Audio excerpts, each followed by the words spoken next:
रत्नत्रय पावन वर्षायोग 2020। संत शिरोमणि आचार्य भगवान गुरुवर श्री 108 विद्यासागर जी महाराज के परम प्रभावक शिष्य निर्यापक श्रमण परम पूज्य मुनि श्री 108 नियम सागर जी महाराज सत्संग के सानिध्य में 19 अगस्त से 3 सितंबर तक आयोजित 16 कारण भावना एवं पर्वराज पर्युषण पर्व के अंतर्गत मुनि श्री के मंगल प्रवचन। स्थान श्री रत्नत्रय जिन मंदिर, टिगडोली, जिला बेळगावी, कर्नाटक।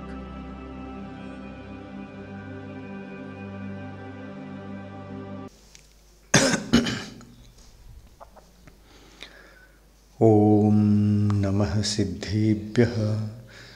ओम नमः सिद्धेभ्यः। ओम नमः सिद्धेभ्यः। मंगलम भगवान वीरो मंगलम गौतमो गणी मंगलम कुंद कुंदार्यो जैन धर्मोस्तु मंगलम सर्वमंगलमांगल्यम सर्वकल्याणकारकम प्रधानं सर्वधर्माणां जैनं जयतु शासनं जैनं जयतु शासनं। पंच परमेष्टि भगवान की जय। अहिंसा परमो धर्म की जय। 24 तीर्थंकर भगवान की जय। आचार्य गुरुवर श्री विद्यासागर मुनि महाराज की जय। आज के शक्तितस त्याग भावना की जय।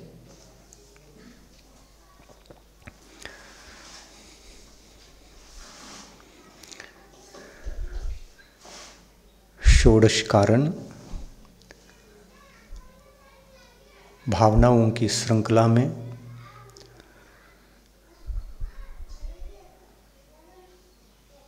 पांचवी भावना का नाम शक्तितस त्याग भावना है। इस भावना को भाने वाला भव्य जीव भी तीर्थंकर प्रकृति का बंद कर सकता है।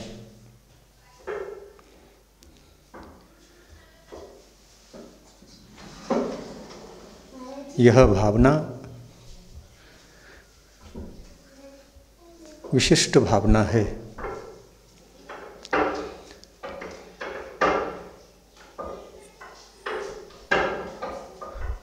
इस विशिष्ट भावना को भाने वाला किस प्रकार की भूमिका से वह इस भावना को भाता है, इन्हीं विषयों को अपन यहाँ कुछ समझेंगे। भावना का नाम है शक्तितस त्याग भावना। त्याग त्याग का प्रसंग तभी जुड़ता है जब कुछ ग्रहण हो चुका हो या ग्रहण कर चुके हों, तो त्याग की भी बात सामने आती है।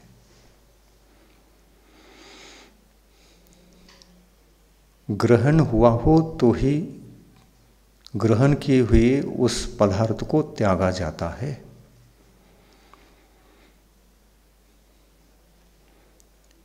ग्रहण किए पदार्थों में से यदि हम परोपकार के लिए थोड़ा सा त्याग देते हैं, तो थोड़ा सा त्यागते समय भी अवश्य विचार करके उसमें भी शक्ति के अनुसार आवश्यकता अनावश्यकता को समझते हुए त्याग करते हैं। अर्थात दूसरे के उपकार के लिए अपनी वस्तु को देकर उपकार करते हैं। इसको दान भी कहा जा सकता है।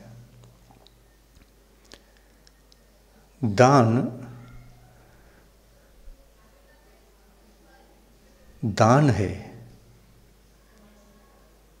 जितनी वस्तु अपने पास होती है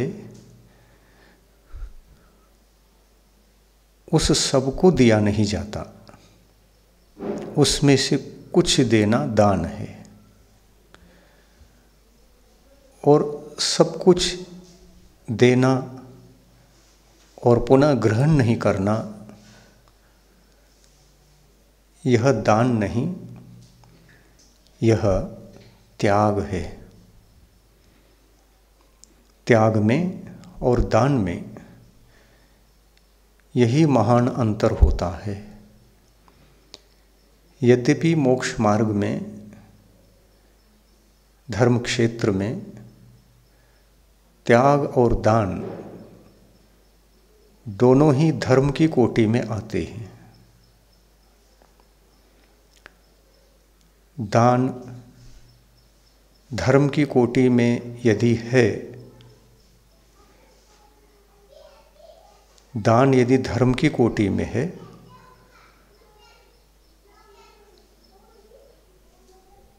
उस दान को धर्म क्यों कहा? दान धर्म है, धर्म के लिए ही उपकार करने वाली एक क्रिया है। धर्म की रक्षा के लिए ही दान दिया जाता है। दान संरक्षक है और धर्म संरक्षणीय है।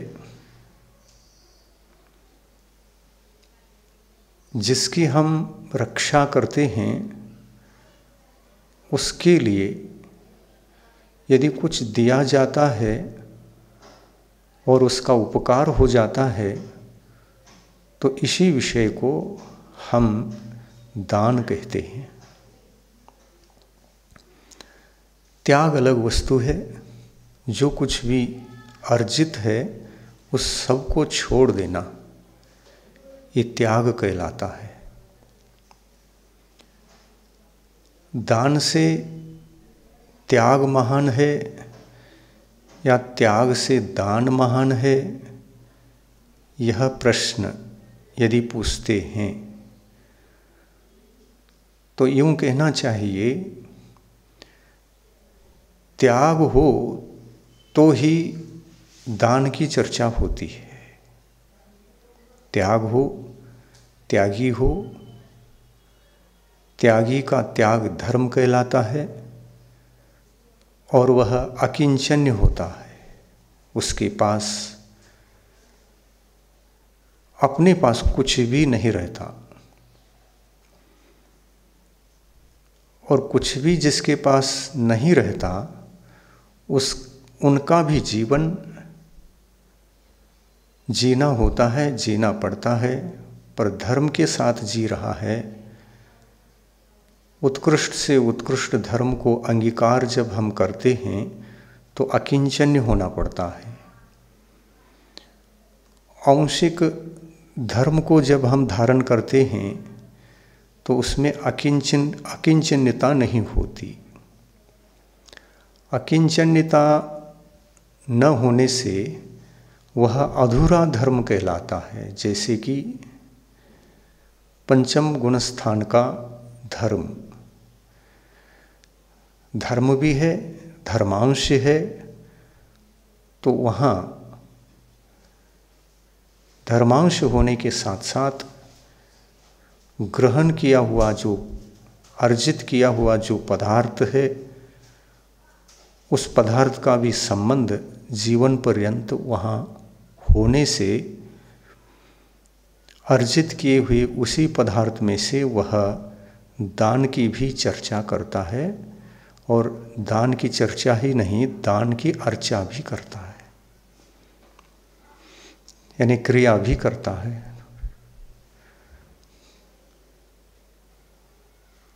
दान की चर्चा तो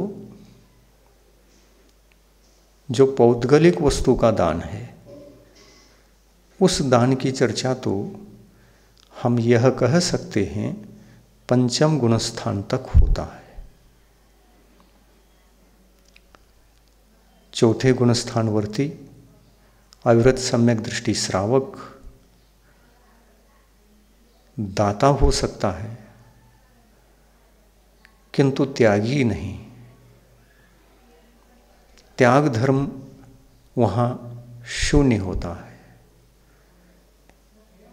यही कारण है कि उस गुणस्थान का नाम और उस गुणस्थान में रहने वाले उस गृहस्थ का नाम अविरत सम्यक दृष्टि गृहस्थ ऐसी संज्ञा है। जहाँ बहिरंग 10 परिग्रह में से किसी 1, 2 या 10 की आंशिक त्याग भी नहीं होता है, नहीं रहता है, इसी कारण अविरत सम्यक दृष्टि उसकी संज्ञा है। पंचम गुणस्थान में रहने वाले साधक के पास वहाँ त्याग भी है तो दान भी है। चौथे गुणस्थान में त्याग नहीं है, दान अवश्य है। धर्म और धर्मात्मा का उपकार करने के लिए ये दोनों दान करते हैं। चतुर्थ गुणस्थानवर्ती गृहस्थ भी दान करता है और पंचम गुणस्थानवर्ती श्रावक भी दान करता है। दान क्योंकि जब तक परिग्रह है, दान उसका धर्म है, उसकी क्रिया है, आवश्यक क्रिया है, कर्तव्य है। जैसा कि षड आवश्यक क्रियाओं में दान को समाहित किया है। देव पूजा, गुरुपास्ति, स्वाध्याय, संयम, तप और दान, दान को 6ठे नंबर में रखा है।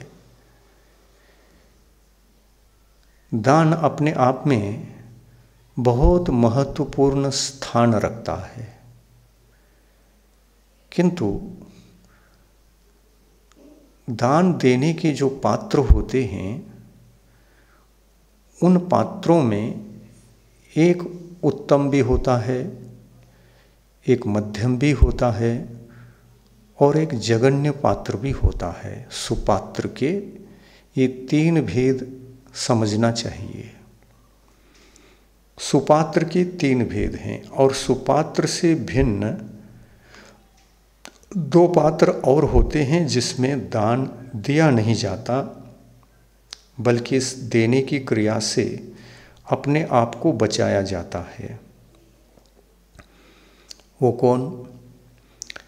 कुपात्र और अपात्र। कुपात्र दान से और अपात्र दान से बचकर दान की जो प्रवृत्ति होती है वही दान की सच्ची प्रवृत्ति है। तो प्रवृत्ति 3 में होती है।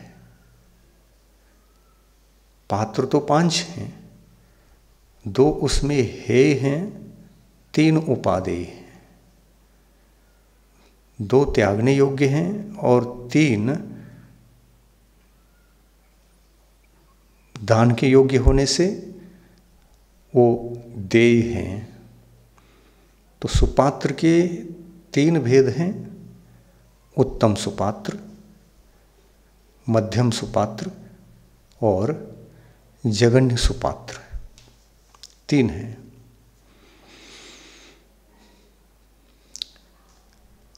प्रश्न उठता है, त्याग धर्म इन तीनों में किसमें है?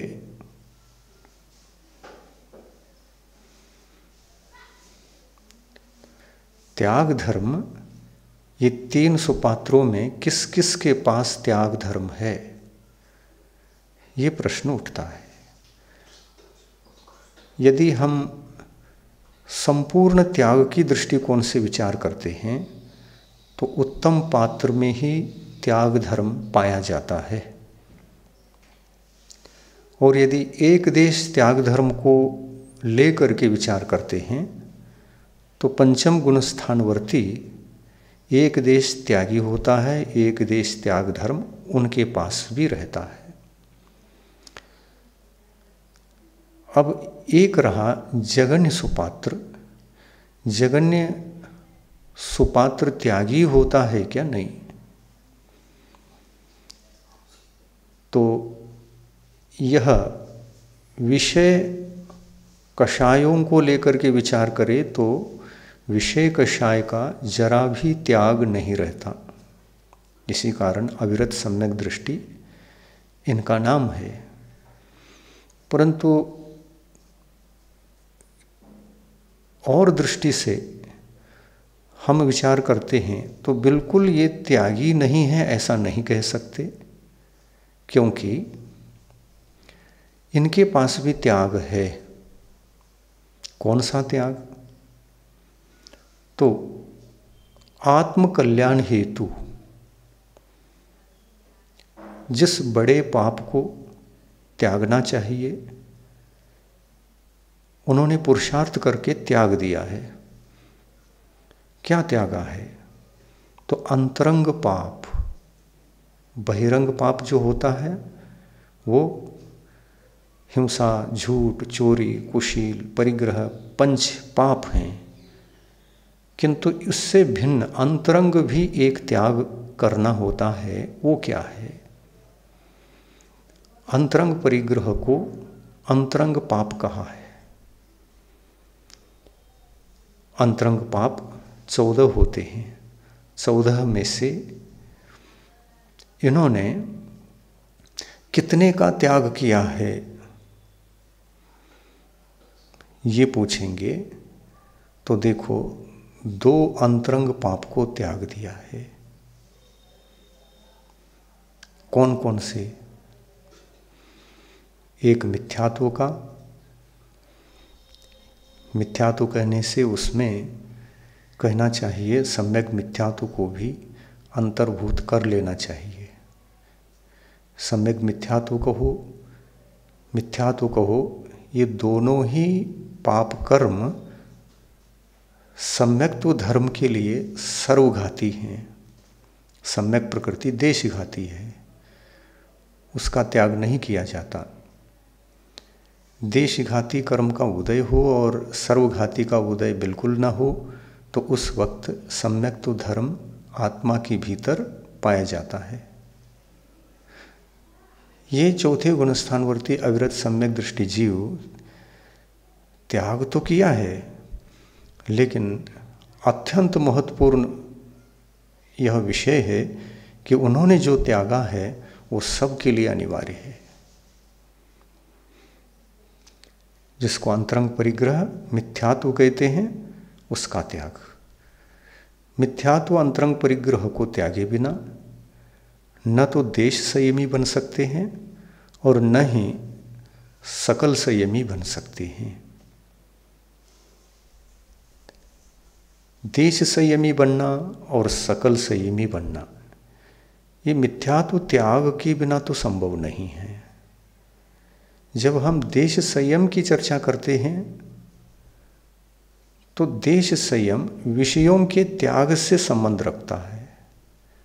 विषय क्या है? बहिरंग परिग्रह विषय है। 10 परिग्रह ये इंद्रिय विषय हैं। इंद्रिय विषयों को त्याग कर चारित्र धर्म को प्राप्त किया जाता है। और मिथ्यात्व कर्म के उदय को हटाकर और अंतरंग में भाव मिथ्यात्व को त्याग कर, भाव मिथ्यात्व को त्यागने पर ही उदय भी हटता है। उदय हटने से भाव मिथ्यात्व का त्याग होता है ऐसा नहीं। अज्ञान मिथ्यात्व, संशय मिथ्यात्व, विपरीत मिथ्यात्व इत्यादि जो ये 5 प्रकार के मिथ्यात्व हैं इनका नाम भाव मिथ्यात्व है।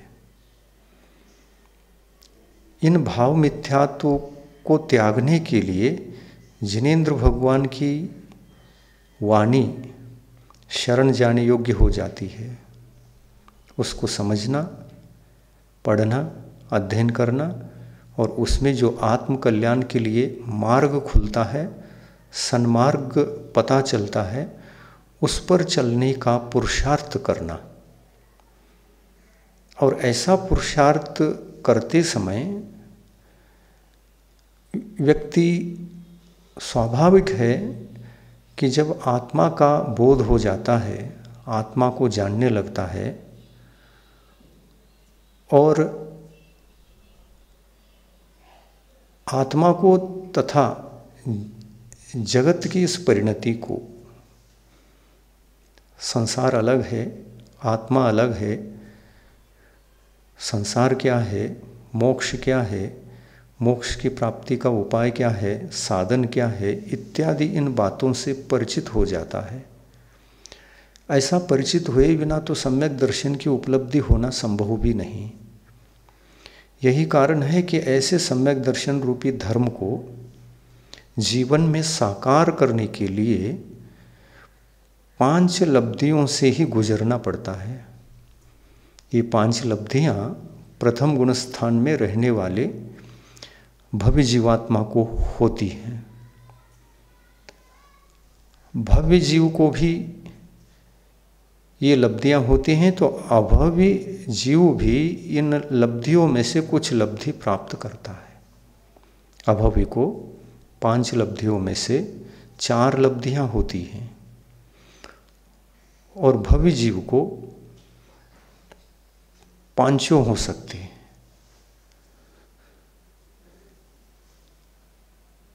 तो 5 लब्धि जिसको प्राप्त हो, वो 5वीं लब्धि तक जाने से पहले पीछे एक और लब्धि है जिसको प्रायोग्य लब्धि कहते हैं। प्रायोग्य लब्धि में भव्यात्मा अपने सत्तागत कर्मों को अंतः कोटा कोटि प्रमाण कर देता है।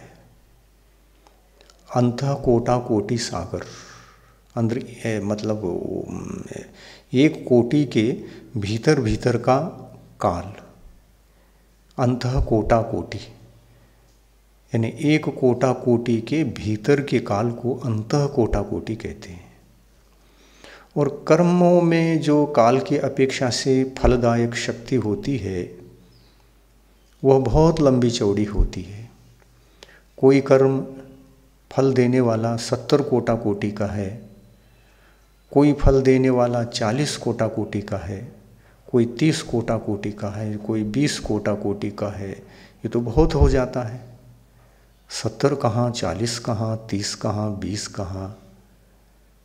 इन सभी कर्मों को एक ही कोटा कोटि में ला करके रख देना, ये बहुत बड़ा पुरुषार्थ है। और ये लब्धि में ही होता है ये काम। कौन सी लब्धि में? चौथी लब्धि, प्रायोग्य लब्धि में ये कार्य हो जाता है।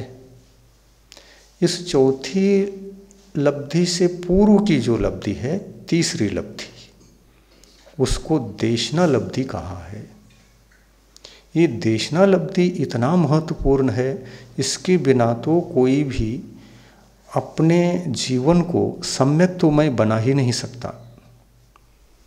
कभी भी किसी भी काल में कोई भी भव्यात्मा आत्म कल्याण की इच्छा करता है और आत्म कल्याण करने के सन्मुख अवस्था को प्राप्त होता है, पहले अपने जीवन में विचार प्रारंभ होते हैं। ये संसार क्या, जगत क्या, आत्मा क्या, मोक्ष क्या। संसार में 4 गतियां हैं, इसमें जीव रहते हैं, क्यों रहते हैं? क्या ऐसे ही रहेंगे? इन गतियों से भी मुक्त होकर के कहीं अन्यत्र भी जीव रहता है क्या? इत्यादि ये बातें, एक प्रश्न बहुत उठते हैं प्रारंभिक अवस्था में।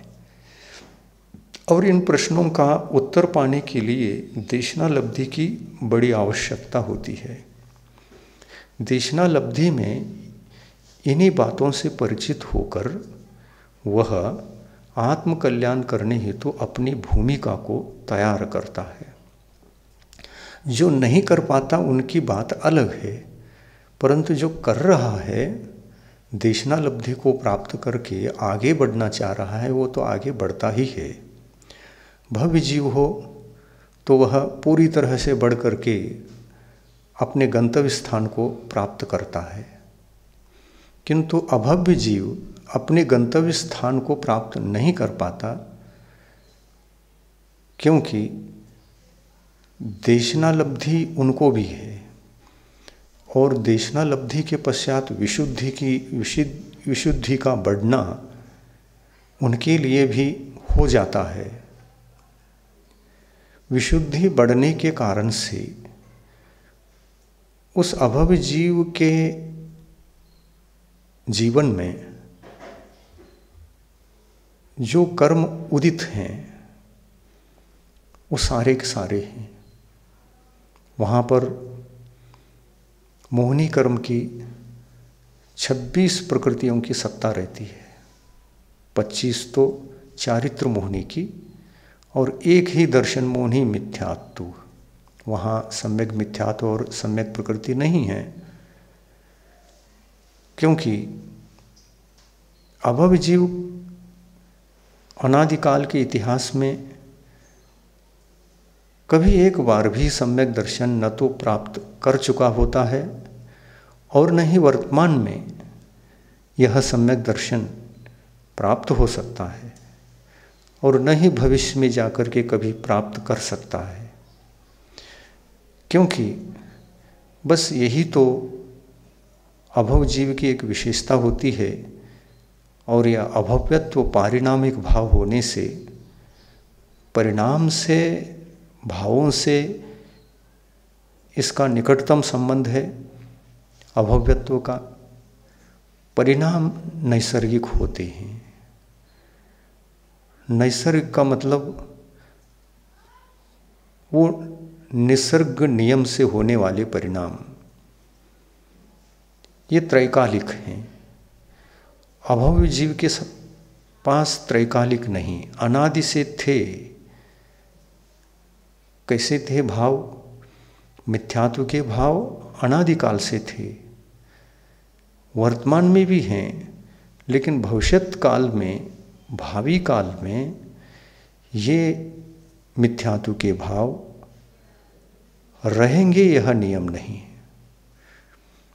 क्योंकि ये मिथ्यात्व के भावों को, वो अभाव को भी प्राप्त होता है, उनको हटा भी सकता है, और इसीलिए तो भव्य है। भव्यत्व भी पारिणामिक है तो अभव्यत्व भी पारिणामिक है। साथ साथ जीवत्व भी एक पारिणामिक भाव है। जीवत्व, जीव जीता है, अपने चेतन प्राणों से जीता है, ये जीव का लक्षण है। जीव का लक्षण यही है। जीता था, जी रहा है और जिएगा, इसलिए वह जीव है।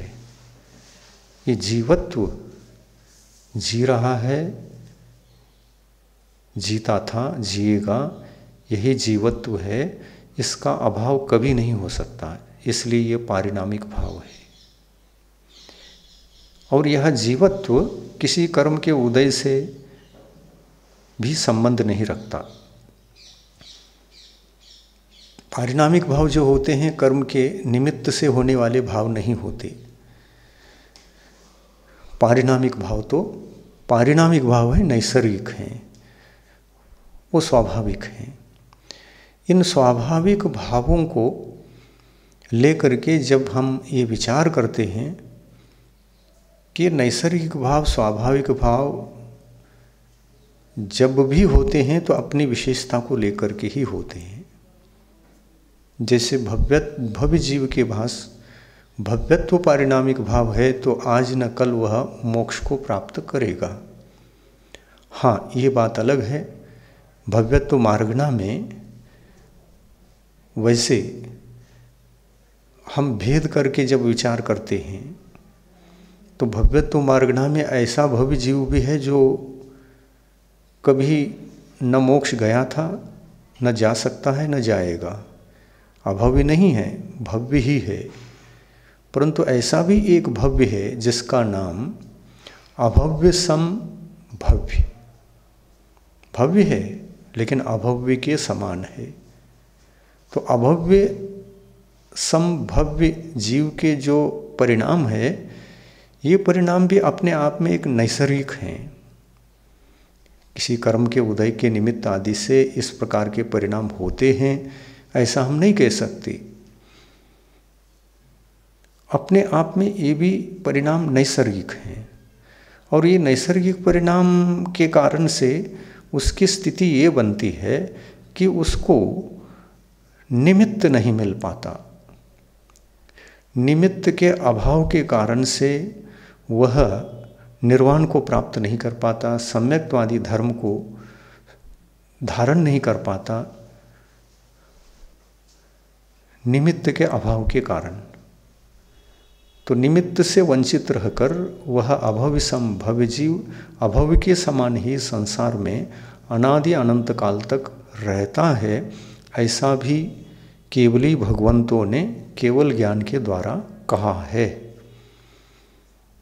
अर्थ ये हुआ, इस संसार में स्थायी रूप से रहने वाले कौन? तो दो रहेंगे, अभव्य सम भव्य ये रहेगा और अभव्य जीव भी संसार में रहेंगे। तो अभव्य सम भव्य की संख्या कितनी है और अभव्य जीवों की संख्या कितनी है? तो कहते हैं भव्य राशि से तो बहुत कम है, बहुत कम संख्यक ये दोनों रहते हैं। अभव्य इतने जीव नहीं हैं जितने भव्य जीव हैं। भव्य जीव जिसमें अभव्य सम भव्य को माइनस करो, बाकी सब भव्य जीव वो नियम से मोक्ष जाएंगे, नियम से जाएंगे, कभी न कभी जाएंगे। लेकिन जाते जाते जाते जाते जाते इन भव्यों की संख्या का अंत कभी हो सकेगा क्या, हो सकता है क्या, यह भी प्रश्न उठ जाता है।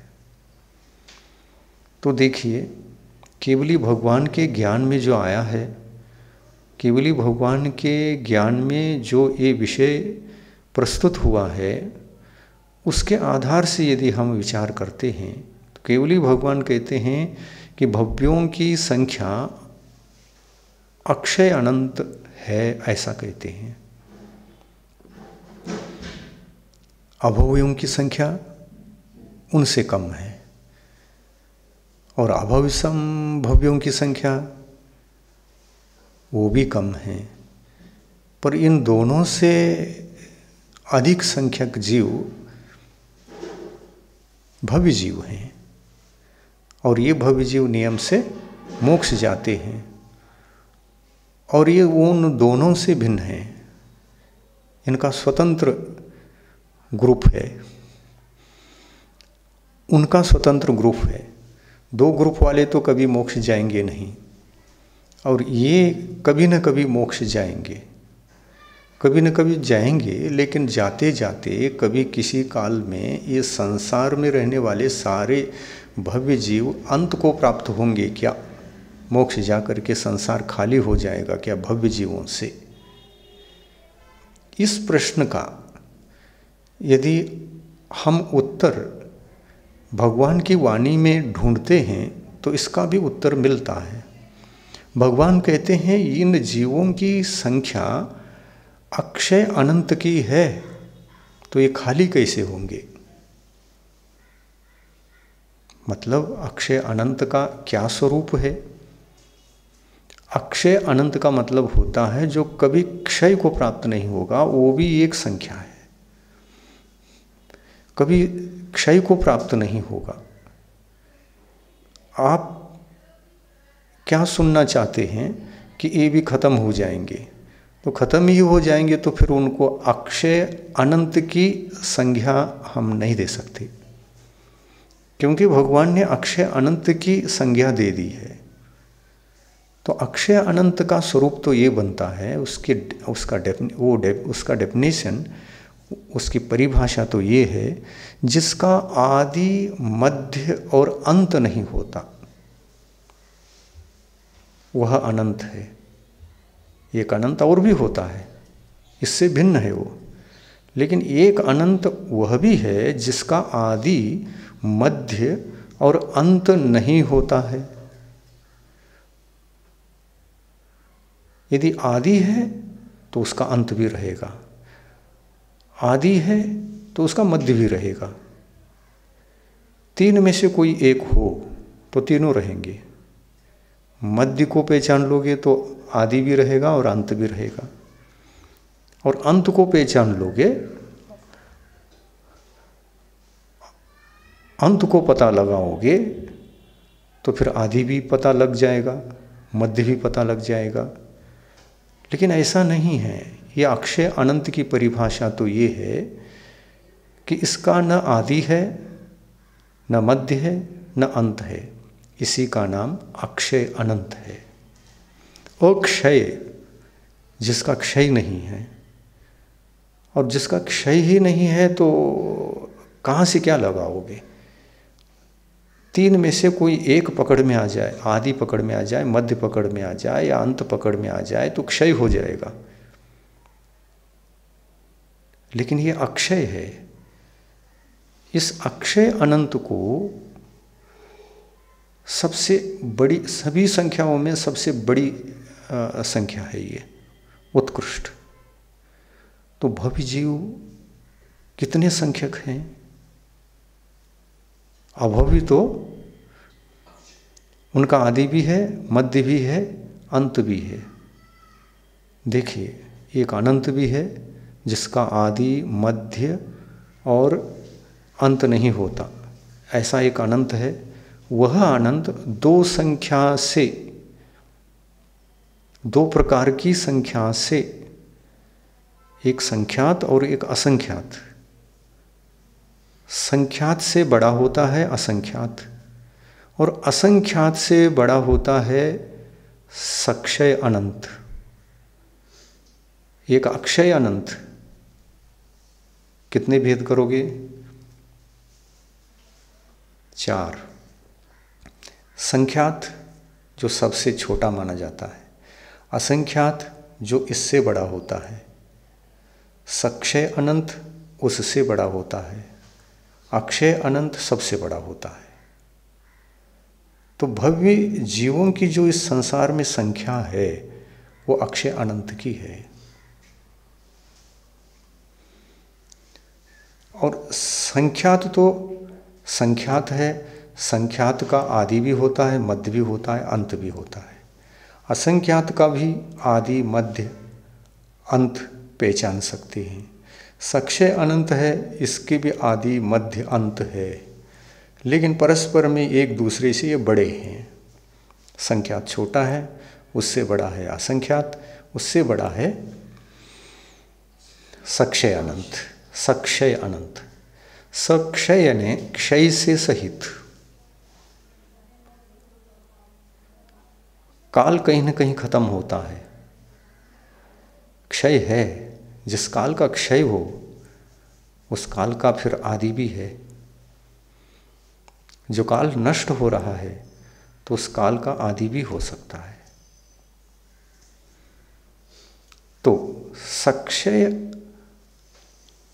अनंत काल जिसको कहा है वो असंख्यात से बड़ा है, और संख्यात काल भी असंख्यात से छोटा है। तो इन तीनों कालों के आदि मध्य और अंत को पहचाना जा सकता है, ये सिद्ध हुआ।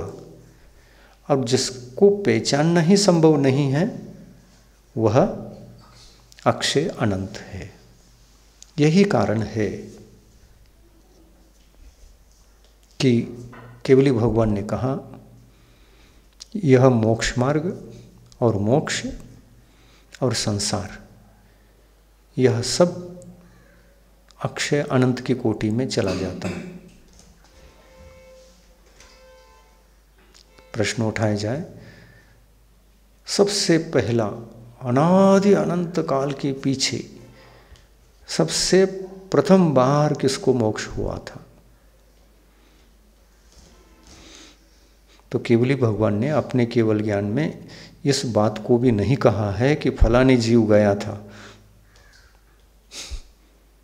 उनका उल्लेख नहीं आता। कौन सा जीव सबसे पहला मोक्ष गया और उसके पश्चात मोक्ष जाना शुरू हो गया, ये केवली भगवान बताते नहीं हैं। क्यों नहीं बताते?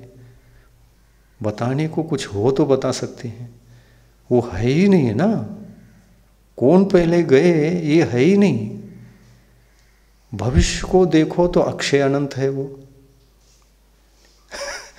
भूत को भी देखो तो वो भी अक्षय अनंत है, और वर्तमान तो हम बीच में हैं, अक्षय अनंत के बीच में हैं, तो रहना ही पड़ता है। अक्षय अनंत के बीच में है का मतलब सेंटर में है ऐसा नहीं समझना है, तो हम कहीं ना कहीं तो हैं, लेकिन इसको बीच भी नहीं कह सकते। बीच संज्ञा देना भी गलत हो जाएगा, क्योंकि हम बीच में हैं तो फिर आदि भी है और अंत भी है, ये कहना पड़ता है। तो ऐसा भी नहीं है।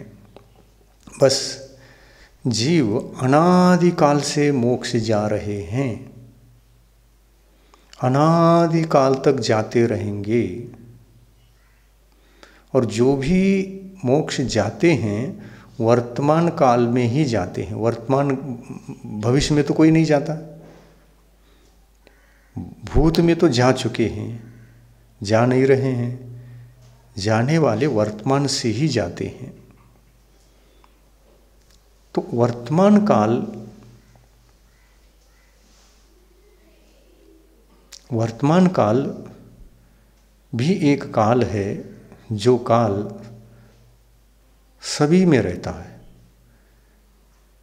वर्तमान काल सक्षय अनंत में भी रहेगा, वर्तमान काल असंख्यात के काल में भी रहेगा और संख्यात काल में भी रहेगा। सभी काल, तीनों काल से जुड़े हुए हैं। लेकिन ये तीनों काल, वर्तमान, भूत और भविष्यत, ये तीनों काल सब में होकर के भी विशेषता तो ये है, भूतकाल और भविष्यत काल का जिसका अंत नहीं होता, वो एक विशिष्ट काल है, उसका नाम है अक्षय अनंत काल। अक्षय अनंत काल तक भव्य जीव मोक्ष जाते रहेंगे, और अक्षय अनंत काल से मोक्ष जाते चले आए हैं भव्य जीवात्मा। तो किसका नाम ले? अक्षय अनंत में कोई एंड है क्या? कोई अंत है क्या? भूतकाल भी अक्षय है और भविष्यत काल भी अक्षय है। क्षय वाला होता तो बता सकते थे, हाँ ये जीव पहले गया और इसके बाद में जाना शुरू हुआ और अब तक जा रहे हैं। तो अब तक जा रहे हैं तो सभी खाली भी हो सकते हैं।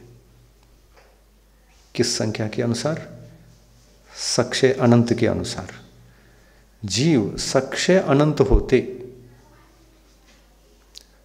तो मोक्ष का आदि भी होता और मोक्ष जाने का अंत भी होता, परंतु ऐसा है ही नहीं। वस्तु स्वरूप तो है ही नहीं ऐसा। पंच परमेष्टि नमोकार मंत्र को अपन अनादि मानते हैं ना, है? अनादि, अनादि का क्या मतलब है? जिसका आदि नहीं है वो अनादि, और जिसका अंत भी नहीं है वही अनादि है। अनादि अनंत काल से यह नमोकार मंत्र है। नमोकार मंत्र को किसने लिखा, ये प्रश्न करते हैं कई लोग। लिखने वालों की चर्चा क्यों करते हो? नमोकार मंत्र में रहने वाले 5 परमेष्टि कब से हैं? नमोकार मंत्र के अंतर्गत जो हम उच्चारण करते हैं वे 5 परमेष्टि कब से हैं? तो अनादि से हैं। तो ये अनादि से होने के कारण नमोकार मंत्र भी अनादि है। और भविष्यत काल में संसार में रहने वाले जो भी जीव हैं, इसी नमोकार मंत्र के 5 पदों में से सर्वप्रथम साधु पद, इसके उपरांत अरहंत पद और इसके उपरांत सिद्ध पद, इन तीनों पदों को प्राप्त करके ही पार करना पड़ता है संसार को। आज तक जितने भी मोक्ष गए हैं, उपाध्याय बने हो या नहीं बने हो, आचार्य बने हो या नहीं बने हो, ये बात अलग है, किंतु साधु तो बने ही बने हैं। और साधु बने हैं तो अरहंत पद को भी अलंकृत किया है, अरहंत बने ही हैं, बन करके ही मोक्ष गए हैं। साधु बने बिना अरहंत नहीं बन सकते और अरहंत बने बिना सिद्ध नहीं बन सकते। साधु बनकर उपाध्याय बनना ही पड़ता है ऐसा कोई नियम नहीं है। साधु बनकर आचार्य बनना ही पड़ता है ऐसा कोई नियम नहीं है। ये वस्तुतः साधना के पद नहीं हैं। साधना के पद तो 3 ही हैं, एक साधु पद, एक अरहंत पद और एक सिद्ध पद। 3 ही साधना के पद हैं। बाकी तो व्यवस्था के 2 पद हैं। संघ की व्यवस्था हो, संघ सुचारू रूप से चले, संघ में एक जीने की और साधना करने की कोई सन्मार्ग मिले, व्यवस्थित व्यवस्था मिले, इसके लिए 2 पद अलंकृत किया गया है, एक आचार्य पद और एक उपाध्याय पद। उपाध्याय शिक्षा देने वाले, आचार्य पद दीक्षा देने वाले का पद है। दीक्षा आचार्य परमेष्टि ही देते हैं, शिक्षा देने वाले उपाध्याय परमेष्टि होते हैं। उपाध्याय परमेष्टि दीक्षा नहीं देते, साधु परमेष्टि दीक्षा नहीं देते। साधु परमेष्टि साधक कहलाते हैं। रत्नत्रय की जो साधना करते हैं वे साधु हैं। रत्नत्रय में श्रम करने वाले, धर्म पुरुषार्थ को विशेष रूप से करने वाले साधु कहलाते हैं। इनको श्रमण भी कहते हैं। जो रत्नत्रय के मार्ग पर रत्नत्रय को साधते हैं, श्रम करते हैं, वे श्रमण कहलाते हैं। साधु को श्रमण कहा, परंतु उपाध्याय को और आचार्य परमेष्टि को यदि हम देखते हैं तो क्या वो रत्नत्रयधारी नहीं है? वो क्या साधक नहीं है? वे मूल में तो साधु ही हैं, साधक हैं, रत्नत्रयधारी हैं, किंतु संघ की व्यवस्था के लिए, संघ सुचारू रूप से चले इसके लिए व्यवस्था के पद को ये 2 परमेष्टि ग्रहण करते हैं। जो पढ़ाते हैं वो उपाध्याय, शिक्षा देते हैं वो उपाध्याय, और भव्य जीवों को आत्म कल्याण हो, सन्मार्ग दिखाकर उनको दीक्षित करने वाले, रत्नत्रय मार्ग पर आरूढ़ कराने वाले आचार्य परमेष्टि होते हैं। तो देखिए, पंच नमोकार मंत्र अनादि है, तो अनादिकाल से ऐसी संघ की व्यवस्था रही है। आचार्य भी थे, उपाध्याय भी थे। तीर्थंकरों के समूह शरण में गणधर भी होते हैं, वो आचार्य परमेष्टि के समान कहलाते हैं। वे भी संघ नायक हैं। उस संग नायक का नाम ही गणधर, संग के अधिपति होने से संगपति गणधर, संग में संचालक होने से, संगपति होने से, संग यानी गण, संग का दूसरा नाम है गण, और पति यानी संग के पति, गण के पति, गण के पति गणपति। गणपति समझ में आ गया ना? गणपति, असल में गणपति कौन? जो चतुर्विध संग के नायक होते हैं उनका नाम गणपति। असली गणपति तो ये हैं आचार्य परमेष्टि, या यूं कह दो गणधर, गणधर देव चतुर्विध संग के नायक हैं। गणधर के पश्चात गणधर की जो परंपरा चलती है उसमें भी आचार्य परमेष्टि गणपति हैं। गणपति तो ये हैं। ऐसे गणपति की पूजा हम करते हैं, गण के पति की पूजा, क्योंकि वो गणपति हमें दीक्षा देते हैं, हमारा कल्याण करते हैं, सन्मार्ग बताते हैं, हित मित मिष्ट उपदेश दे करके भव्य जीवों का महान कल्याणकारी कोई परमेष्टि है। तो सभी परमेष्टियों में आचार्य परमेष्टि का सर्वोपरि महत्व है।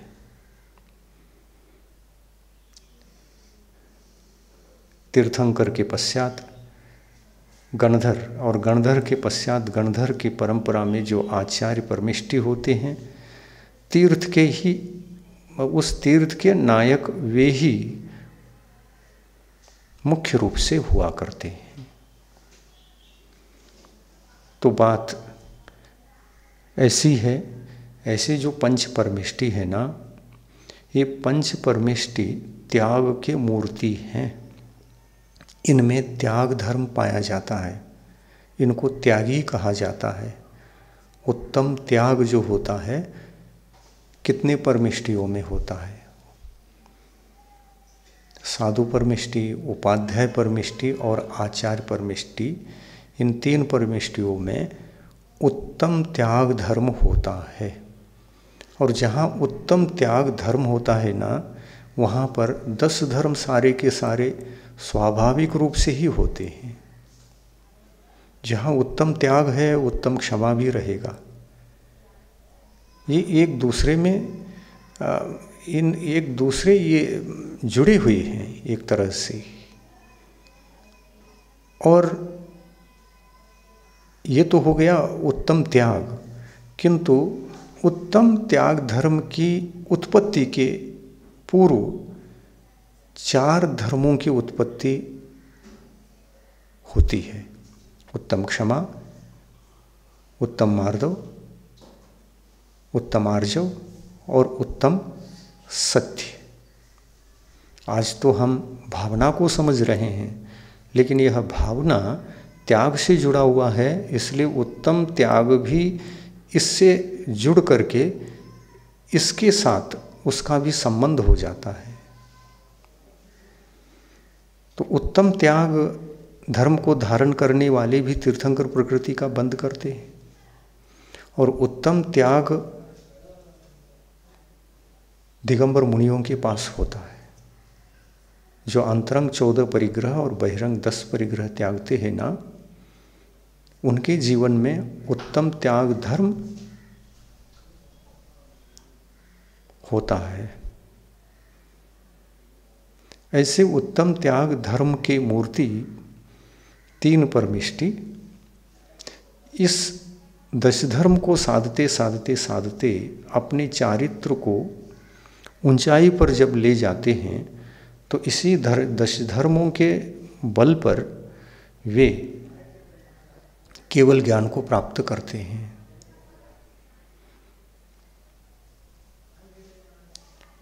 आदि के 4 धर्म अति मुख्य हैं। उत्तम क्षमा ये कब प्रकट होता है? उत्तम क्षमा धर्म तो दिगंबर मुनि जीवन में ही अगर प्रकट होता है तो कैसे और कब प्रकट होता है? जब ये कोई भव्यात्मा साधु परमिष्टि के पद को प्राप्त कर रहा हो तो उनको अंतरंग परिग्रह मिथ्यात्व को भी छोड़ना पड़ता है, अनंतानुबंधी को भी छोड़ना, त्याग करना पड़ता है, अप्रत्याख्याना वर्ण को भी त्याग करना पड़ता है और प्रत्याख्याना वर्ण कषाय को भी त्याग करना पड़ता है। तो इतना जो अंतरंग परिग्रह को त्यागते हैं उनके जीवन में उत्तम क्षमा धर्म प्रकट होता है। और उत्तम क्षमा धर्म किस कषाय के अभाव से? तो क्रोध कषाय के अभाव से, क्रोध कषाय के अभाव से। जो क्रोध कषाय परिग्रह है वह उत्तम त्याग धर्म के लिए, उत्तम क्षमा के लिए बाधक है, उत्तम क्षमा धर्म के लिए बाधक है। तो कितनी कषाएं बाधक हैं, कितनी प्रकार के क्रोध उत्तम क्षमा के लिए बाधक हैं? तो कहते हैं एक अनंतानुबंधी क्रोध और एक अप्रत्याख्यानावर्ण क्रोध और एक प्रत्याख्यानावर्ण क्रोध। ये तीन क्रोध उत्तम क्षमा धर्म की उत्पत्ति में अत्यंत बाधक हैं, इसलिए इनको हटाते हैं। यही अंतरंग परिग्रह है। उत्तम त्याग जहाँ होता है, मतलब उत्तम क्षमा जहाँ होता है वहाँ उत्तम त्याग होता है। तो त्याग में जो उत्तमता है वो उत्तम विशेषण क्या कह रहा है? सभी धर्मों के पीछे उत्तम उत्तम उत्तम उत्तम शब्द जुड़ा हुआ है। ये सभी 10 के 10 उत्तम हैं। उत्तम का तात्पर्य क्या है? जैसे एक गृहस्थ भी किसी को क्षमा करता है, द्वेष नहीं रखता, किसी को क्षमा करता है, तो क्या उस क्षमा को उत्तम क्षमा कहें? गृहस्थ यदि किसी को क्षमा कर दे, किसी पर क्रोध नहीं करता, कभी क्रोध नहीं किया, मान के चलो कोई गृहस्थ किसी पर कभी क्रोध ही नहीं किया, तो क्या उत्तम क्षमा वहाँ है? नहीं है। क्षमा करते हुए भी वहाँ क्षमा तो है लेकिन उत्तम क्षमा नहीं। क्यों? उत्तम क्षमा धर्म का बाधक सर्वघाती कषाय वहाँ विद्यमान है। उत्तम क्षमा तो मुनि के जीवन में ही प्रादुर्भूत होता है। मुनि भी क्षमा करते हैं, करते ही हैं। खम्मामि सव जीवानम सव्वे जीवा खमंतु में मित्ति में सव भूतेषु वैरम मध्यम न के नवी, कहते हैं ना। मुनि भी प्रतिक्रमण करते समय कहते हैं, सबसे क्षमा मांगते हैं। तो क्षमा मांगना उत्तम क्षमा है, उत्तम क्षमा है ना। तो मुनि के पास उत्तम क्षमा है। पर और कोई क्षमा मांगता है, क्षमा दे देता है, क्षमावान है, तो उत्तम क्षमा वहाँ नहीं है, क्योंकि 3 प्रकार में से कोई भी सर्वघाती कषाय जो क्रोध रूप है उनमें से कोई एक भी हो तो वहाँ उत्तम क्षमा नहीं है। देखिए, चत्तारी मंगलम में 4 मंगल है, 4 उत्तम हैं और 4 शरण है। जो मंगल है वे ही उत्तम हैं और जो उत्तम हैं वे ही शरण जाने के योग्य हैं। पहला क्या होना? पहला तो मंगलपना होना। और यह मंगल अवस्था कैसे प्रकट हो सकती है अपने जीवन में? तो त्याग से। अंतरंग परिग्रह कितने त्यागना? 14 त्यागना। ये 14 कैसे हो गए? तो देखिए, 1 मिथ्यात्व, 4 कषाय, 9 कषाय, ये 14 हो गए।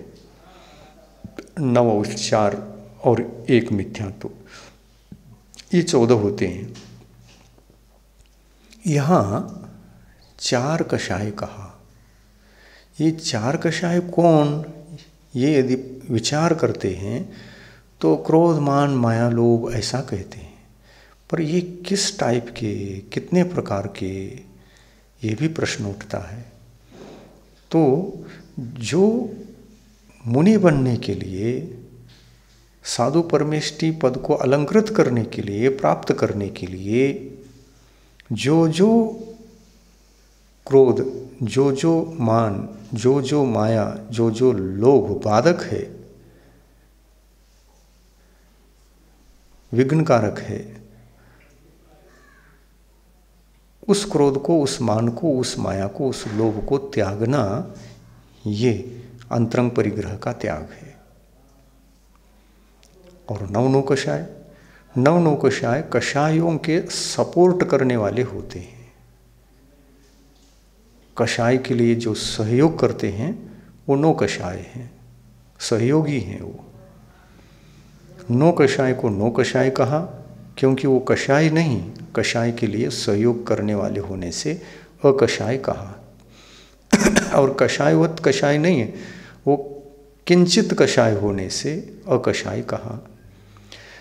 उसमें किंचितपना, परिणामों में किंचित मलिनता उत्पन्न करने की शक्ति उनमें होने से किंचितपना है, पर ये किंचितपना होने से अकषाय है।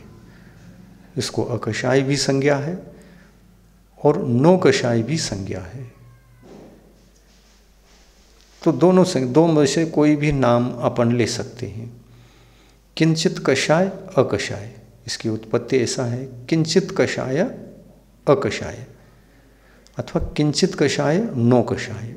नो भी निषेधवाचक है और अ भी निषेधवाचक पद है।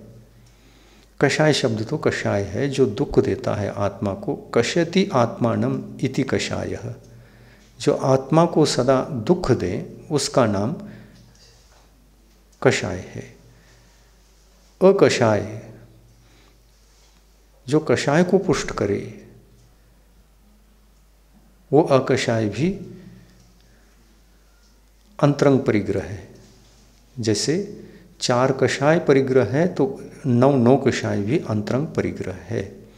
कषाय कहने से वास्तव में यहाँ पर सर्वप्रथम किस संयम को प्राप्त करने के लिए कौन सी कषाय बाधक है, इसका विचार करना पड़ता है। तो क्षायोपशमिक चारित्र को तो 6ठे गुणस्थान में प्रकट होता है। वैसे तो पंचम गुणस्थान में देश संयम भी क्षायोपशमिक कहलाता है, क्षायोपशमिक भाव वाला है वह संयम भी, संयमा संयम। क्यों? क्योंकि अनंतानुबंधी अप्रत्याख्यानावर्णी कर्म का क्षयोपशम होने पर ही, और एक प्रत्याख्यानावर्णी और एक संज्वलन कषाय के उदय में देश संयम उपलब्ध होता है, देश संयम उपलब्ध होता है। तो ये देश संयम क्षायोपशमिक भाव है, क्योंकि कषायों का क्षोपशम भाव प्रकट होने पर ही देश संयम प्रकट होता है। इसलिए देश संयम क्षायोपशमिक भाव वाला है। इसी तरह से मुनियों का जो सामायिक संयम होता है, सामायिक क्षुदुपस्थापना, परिहार विशुद्धि, सूक्ष्म सांप्राय, यथाख्यात, ये जो संयम है ये मुनियों के जीवन के संयम है। सामायिक संयम केवल मुनियों के जीवन का संयम है, मुनियों को ही प्रकट होता है। ये सामायिक संयम क्षायोपशमिक संयम है। छेदोपस्थापना क्षायोपशमिक है। इसी तरह से अन्य संयम भी जो मुनियों के पास होते हैं वे उत्तरोत्तर उत्कर्षता को प्राप्त करते हैं, सर्वश्रेष्ठ होते हैं।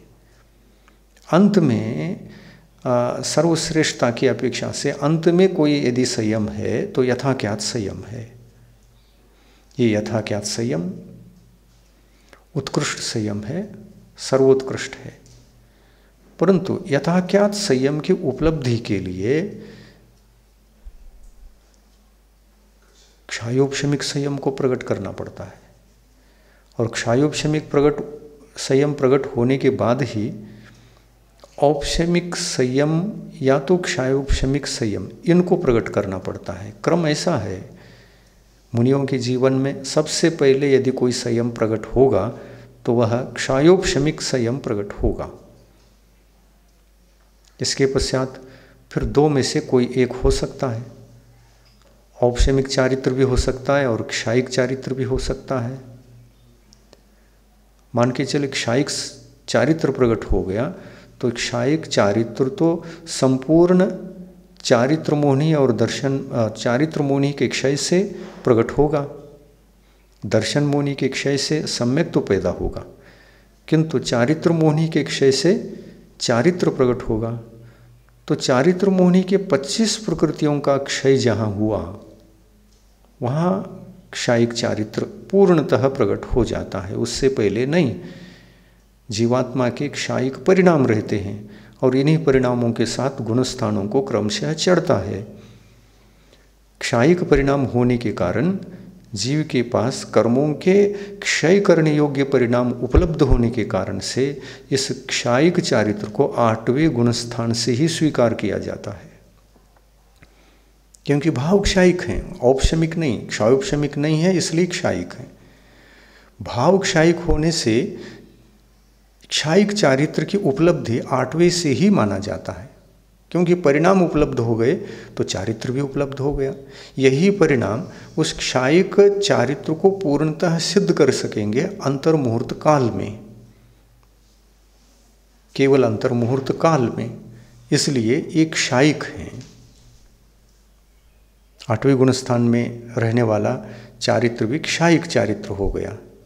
अब यही क्षायिक चारित्र देखिए सत्तागत सभी कर्मों को क्षय करता हुआ 10वें गुणस्थान में पहुंचता है, तो 10वें गुणस्थान में सत्ता में और उदय में केवल एक ही संज्वलन कषाय होती है और इसको भी क्षय करके सत्ता अभाव करके जब वो 12वें में पहुंच जाते हैं तो वहाँ पर भी क्षायिक चारित्र माना जाता है। लेकिन क्षय करने की प्रक्रिया 10वें गुणस्थान में समाप्त होती है और समाप्त होने के पश्चात का जो काल है, समय है, उसी समय का नाम 12वां गुणस्थान है।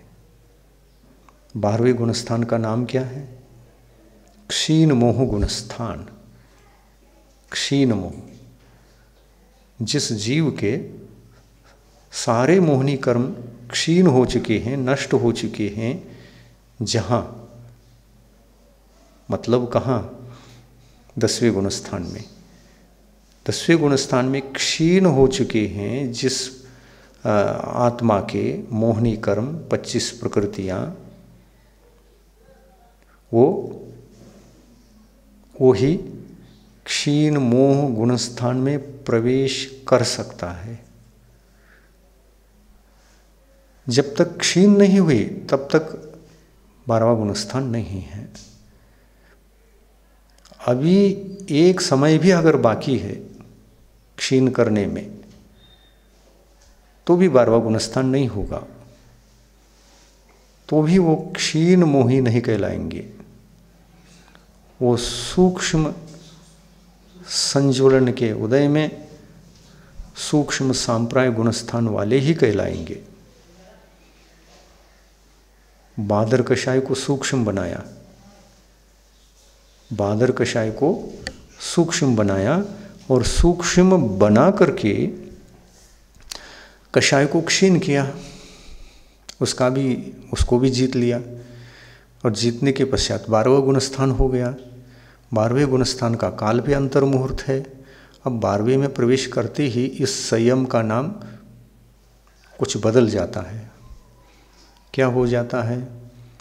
पहले तो सूक्ष्म सांप्राय ऐसा कहते थे, सूक्ष्म सांप्राय संयम, सूक्ष्म सांप्राय चारित्र ऐसा कहते थे। अब क्या कहेंगे? यथाख्यात चारित्र। यथाख्यात चारित्र का तात्पर्य जैसा उसका स्वरूप है, ओरिजिनल स्वरूप चारित्र का, वो प्रकट हो गया। जब तक चारित्र धर्म के साथ चारित्र के बाधक चारित्र मोहनी कर्म रहेगा, सत्ता में रहे, उदय में रहे, कहीं भी रहे, चारित्र मोहनी कर्म रहेगा, उसके अस्तित्व के कारण से चारित्र क्षायिक नहीं कहलाता। और उदय, उदयावली और सत्ता सभी खाली होने के बाद ही चारित्र को क्षायिक संज्ञा है। सत्वनाश पूर्णतः जहाँ हो जाता है तो सत्वनाश ही हो गया, तो उदयावली नहीं रहेगी, उदयावली नहीं रहेगी तो उदय भी नहीं रहेगा। तो सत्ता का क्षय अत्यंत महत्वपूर्ण है।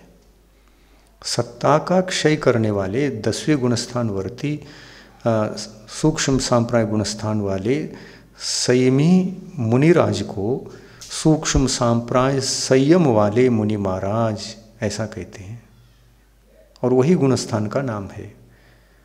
मुनि के संयम के अनुसार ही गुणस्थान का नाम पड़ा हुआ है। अब इसके पश्चात क्या नाम पड़ गया? यथाख्यात। यथाख्यात का मतलब वो जो चारित्र है, जिस रूप में होना चाहिए उसको, वही रूप वहाँ दिखाई देने लगा। यानी 12वें गुणस्थान में रहने वाले उस यथाख्यात चारित्रधारी मुनि महाराज की सत्ता में, उदय में, उदयावली में चारित्र मोहनी कर्म को देख ही नहीं सकते। एकदम निर्मल चारित्र है। 11वें गुणस्थान में भी यथाख्यात चारित्र है, वहाँ पर भी यथाख्यात संज्ञा है। 12वें में भी यथाख्यात संज्ञा है, पर इन दोनों में जमीन आसमान का फर्क है। वहाँ यथाख्यात संज्ञा तो उदय के अभाव की अपेक्षा से दिया गया है। सत्ता में सभी हैं, सत्ता में तो 28 के 28 मोहनी कर्म सारे रह सकते हैं, और 28 के 28 सभी सत्ता में होकर के भी, मतलब एक अपेक्षाकृत दृष्टि भेद है इसमें। अब अनंतानुबंधी की विसंयोजना करता है नहीं करता है इत्यादि ये बातें अलग हैं, उस पर हम नहीं जाते अभी। पर 11वें गुणस्थान में 28 भी रह सकते हैं। यह जो दृष्टि है अनंतानुबंधी के विसंयोजन न होने की अपेक्षा से। चलिए हम यथाख्यात चारित्र के संबंध में विचार करते हैं। 11वें गुणस्थान में भी यथाख्यात चारित्र है, 12वें गुणस्थान में भी यथाख्यात चारित्र है, 13वें में भी है, 14वें गुणस्थान में भी यथाख्यात चारित्र है। 4 गुणस्थानों में यथाख्यात चारित्रधारी मुनि रहते हैं। देखिए 11वें गुणस्थान में, 11वें गुणस्थान के साथ अन्य गुणस्थानों की तुलना करेंगे तो बहुत फर्क है। जिसकी सत्ता में 28 प्रकृतियां हैं, उदय में एक भी नहीं है। 28 में से 28 के 28 प्रकृतियां सत्ता में हैं, इनको भी यथाख्यात चारित्र प्रकट हुआ। क्यों इसको यथाख्यात क्यों कहा? यथाख्यात इसलिए कहा, उदय में एक भी नहीं है तो परिणामों में इतनी निर्मलता है, इतनी निर्मलता है, जैसी निर्मलता 12वें गुणस्थान वर्ती मुनि महाराज को है, लगभग उतनी ही निर्मलता उसमें भी है। हम तुलना नहीं कर सकते, पर तुलना के लिए उन्हीं को लेना पड़ता है। जैसे उनको उदय में कुछ भी न होने से निर्मल परिणाम है, वैसे इनको भी उदय न होने से निर्मल परिणाम है। बस ये तुलना होती है। अब सत्ता से कोई मतलब नहीं, सत्ता से कोई मतलब नहीं, क्योंकि उदय का अभाव ही निर्मल परिणामों की उपलब्धि में मुख्य कारण है। तो 12वें गुणस्थान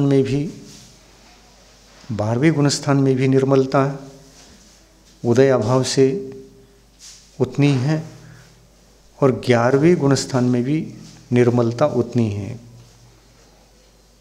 इसलिए यथाख्यातपना है। तो यथाज्ञातपना 11वें से प्रारंभ होता है। अर्थ ये हुआ, उदय में एक भी प्रकृति जब नहीं रहती है तभी यथाख्यात संज्ञा को मुनिराज प्राप्त करते हैं। यथाख्यात संज्ञा को मुनिराज प्राप्त करते हैं। और 11वें से लेकर 14वें तक किसी भी मुनिराज को, उसमें से 2 छद्मस्त मुनि महाराज हैं और 2 केवली हैं, 13वें और 14वें वाले केवली हैं, और 11वें तथा 12वें गुणस्थान वाले छद्मस्त मुनि महाराज हैं। अभी केवल ज्ञान नहीं हुआ, फिर भी यथा क्या चारित्र है। 4 के पास यथा क्या चारित्र है, छद्मस्त अवस्था में भी यथा क्या चारित्र प्राप्त हो गया। तो यहाँ यथाज्ञात से तात्पर्य इतना कि घाती कर्मों का संपूर्ण नाश तो नहीं हुआ है, पर चारित्र मोहनी प्रकृति एक भी उदय न होने से यथाज्ञात है। ये 11वें गुणस्थान की विशेषता। 12वें गुणस्थान में उदय भी नहीं, उदयावली भी नहीं, खाली हो चुकी है और सत्ता भी नहीं। इसलिए ये 11वें गुणस्थान की अपेक्षा से 12वें गुणस्थान वाले मुनि महाराज उनसे श्रेष्ठ हो गए, सत्ता न होने से। और फिर ये मोहनी कर्म की सत्ता संपूर्ण क्षय होने के पश्चात अधिक समय तक वे वैसे रहने वाले नहीं हैं छद्मस्त अवस्था में। इनकी छद्मस्त अवस्था का काल तो अब अंतर्मुहूर्त ही शेष है। अंतर्मुहूर्त काल के भीतर भीतर वे 12वें गुणस्थान वाले मुनि महाराज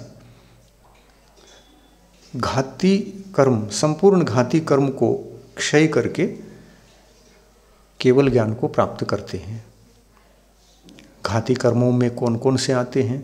एक मोहनी कर्म, एक अंतराय कर्म, एक ज्ञानावरणी और दर्शनावरणी।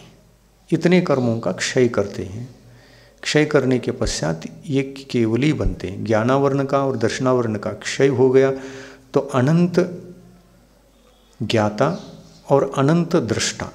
दर्शनावरणी का संपूर्ण क्षय होने से अनंत दृष्टा और ज्ञानावरणी का संपूर्ण क्षय करने से अनंत ज्ञाता कहलाते हैं। और अंतराय कर्म का क्षय होने के कारण ये अनंत बलवान कहलाते हैं, अनंत शक्तिमान आत्मा। शक्ति अनंत है। अंतराय कर्म का क्षय हो गया तो आत्मा के भीतर अनंत बल प्रकट हो गया, आत्मिक संपूर्ण बल प्रकट हो गया। और मोहनी कर्म का क्षय करने से संपूर्ण वीतरागता प्रकट हो गई। किस गुणस्थान में?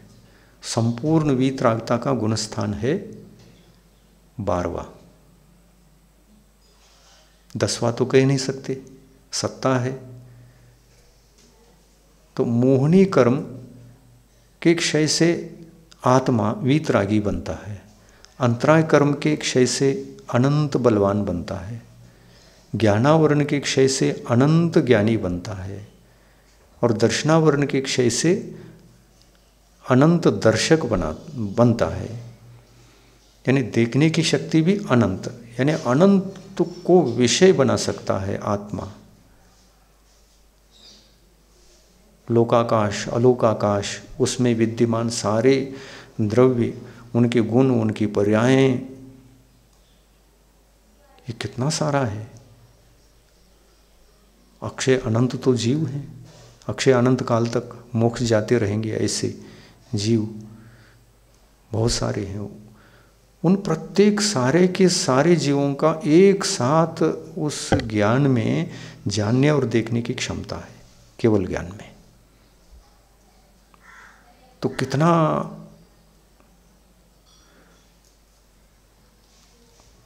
ज्ञान वह विशाल होगा। बहुत विस्तृत ज्ञान है वो।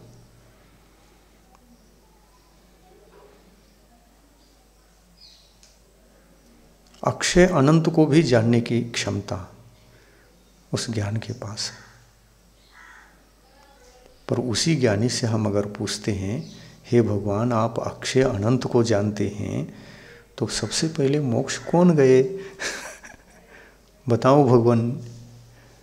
ऐसा कहेंगे तो कहते हैं ये तुम्हारा प्रश्न पूछने लायक नहीं है, क्योंकि काल को अक्षय अनंत कहा है, तो फिर उसका आदि कहाँ से आया? यदि आदि होता तो मैं नाम ले लेता, कर काल का ही आदि नहीं है तो मैं कैसे कहूँ कि फलाने मुनि महाराज पहली बार मोक्ष गए, उसके बाद सभी गए? केवली भगवान भी यही उत्तर देते हैं।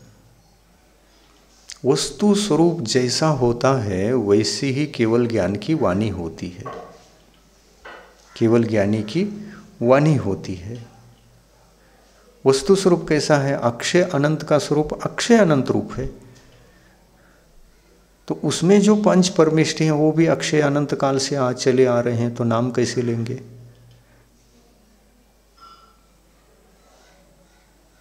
यही कारण है जैन धर्म के इस महान नमोकार मंत्र को अनादि निधन मंत्र कहा।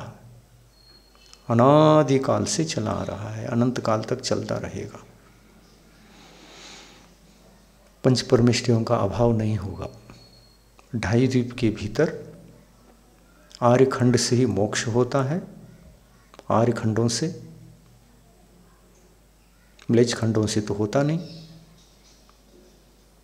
170 आर्यखंड हैं। इन्हीं आर्यखंडों में जन्म ले लेकर के जीव सारे मोक्ष जाएंगे। मध्य लोक तो बहुत विस्तृत है, एक द्वीप एक समुद्र, एक द्वीप एक समुद्र वाला मध्य लोक बहुत विशाल है। एक राज्य प्रमाण लंबा चौड़ा जो क्षेत्र है, उस क्षेत्र में असंख्यात द्वीप समुद्र हैं। एक द्वीप से एक समुद्र डबल हो जाता है, उस समुद्र से द्वीप और डबल होता है, उससे ऐसे एक दूसरे से डबल डबल डबल डबल दुगने दुगने विस्तार वाले हैं। और एक राज्य तक चलेगा ये लंबाई चौड़ाई एक राज्य की। एक राज्य किसको कहते हैं? एक देव विमान। एक उदाहरण के माध्यम से समझाया है, एक उपमा देकर के समझाने का प्रयास किया है। एक देव विमान 1 सेकंड में लाखों किलोमीटर के रफ्तार से जाता है। 1 सेकंड में लाखों किलोमीटर के रफ्तार से गया। ऐसे 6 महीने तक, 6 महीने में कितने सेकंड हैं, उनको सेकंड में कन्वर्ट करो, और प्रति सेकंड लाखों किलोमीटर के रफ्तार से कोई एक देव विमान जाता है और 6 महीने के बाद जा कर के वो रुक जाता है, तो उस प्रमाण को एक राज्य कहते हैं। यानी मध्यलोक के इस किनारे से इस किनारे तक आना चाहते हैं तो 6 महीने। कितनी स्पीड से जाना? लाखों किलोमीटर की रफ्तार से भागना, उसको एक राजू कहते हैं। राजू, ये राजू किसी व्यक्ति का नाम भी हो सकता है, वो नहीं। राजू ने एक लंबाई का प्रमाण बताया है। तो एक राजू इतना बड़ा विस्तार, उसमें से जम्बूद्वीप, धातकी खंड और पुष्करार्ध द्वीप। पुष्करार्ध, पुष्करवर द्वीप में आधा हिस्सा, इसी में मोक्ष होता है। 2.5 द्वीप से ही मोक्ष होता है। जम्बूद्वीप, लवण समुद्र, धातकी खंड, कालोदक समुद्र, फिर पुष्करार्ध द्वीप। बस बीच में 2 समुद्र पड़ गए, 3 द्वीप हो गए, जम्बूद्वीप, धातकी खंड, पुष्करार्ध। बस इन 3 ही द्वीपों में जीव मनुष्य गति में जन्म लेते हैं। मनुष्य गति तो केवल 2.5 द्वीप में ही है, अन्यत्र 3 लोक में और कहीं भी नहीं है। 2.5 द्वीप में ही भोग भूमियाँ हैं, भोग भूमि के मनुष्य। 2.5 द्वीप में ही म्लेच्छ खंड हैं, म्लेच्छ खंड के मनुष्य। 2.5 द्वीप में ही आर्यखंड है, आर्यखंड के मनुष्य। 2.5 द्वीप में ही कुभोग भूमियाँ हैं, कुभोग भूमि के मनुष्य। ये मनुष्य 4 जगह रहते हैं, भोग भूमि में, कुभोग भूमि में, आर्यखंड में और म्लेच्छ खंड में। इन 4 स्थानों को छोड़कर मनुष्य अन्यत्र 3 लोक में कहीं भी नहीं है। अब मोक्ष जाने का यदि कोई स्थान है तो मुख्य रूप से मुख्यता से कथन किया जाता है। मोक्ष तो कहीं से भी जा सकते हैं, लेकिन जन्म तो आर्यखंड का होना चाहिए। मनुष्य बनकर आर्यखंड में जन्म लेता है, मोक्ष तो कहीं समुद्र से भी पा लेता है। लवण समुद्र से भी मोक्ष होता है उपसर्ग आदि के काल में, वो बात अलग है। परंतु मोक्ष जहाँ से भी होता है तो 2.5 द्वीप के भीतर से ही होता है। और 2.5 द्वीप में म्लेच्छ खंड कितने हैं? वहाँ से मोक्ष नहीं होता। म्लेच्छ खंड 850 हैं। एक एक आर्यखंड के पीछे 5-5 म्लेच्छ खंड हैं, 5-5 म्लेच्छ खंड हैं। तो 170 आर्यखंड यदि हैं तो उसके पीछे 5 से गुना करो तो 850 हो जाता है। 850 हैं म्लेच्छ खंड, और उन म्लेच्छ खंडों में रहने वाले एक भी मनुष्य को मोक्ष की प्राप्ति नहीं होती। अपने जैसे आदमी वहाँ भी हैं, उनको मोक्ष नहीं है। जन्म से लेकर मरण के अंतिम क्षण तक उनको प्रथम गुणस्थान ही रहता है। आर्यखंड में प्रथम गुणस्थान से 14 के 14 सारे गुणस्थान हो सकते हैं। 14वें गुणस्थान में पहुंचने पर ही मोक्ष की प्राप्ति होती है। गुणस्थान यानी गुणों का स्थान, गुणों को तरक्की करने का स्थान, गुणस्थान।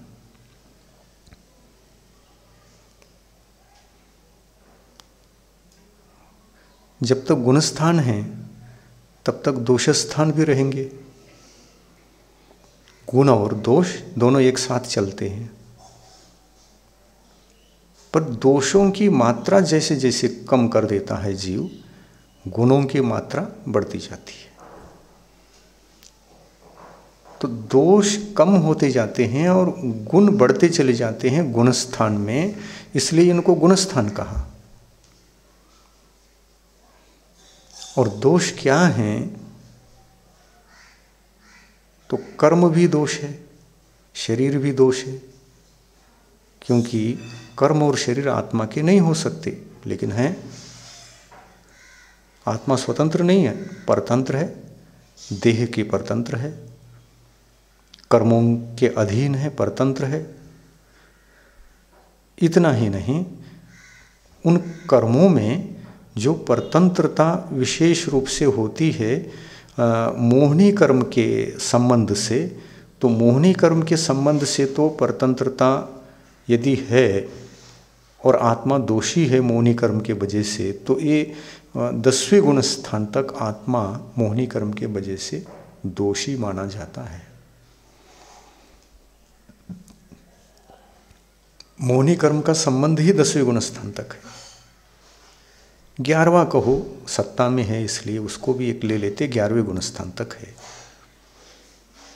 मोहनी कर्म के संपूर्ण उपशमन से 11वां गुणस्थान प्रकट होता है, संपूर्ण क्षय से 12वां गुणस्थान प्रकट होता है। तो 12वें गुणस्थान में तो मोहनी कर्म का संबंध ही टूट गया। तो मोहनी कर्म के संबंध से रहित गुणस्थान कितने हैं? तो कहते हैं 3 ही हैं, 12वां, 13वां और 14वां। और मोहनी कर्म से संबंधित गुणस्थान कितने हैं? तो 11 हैं।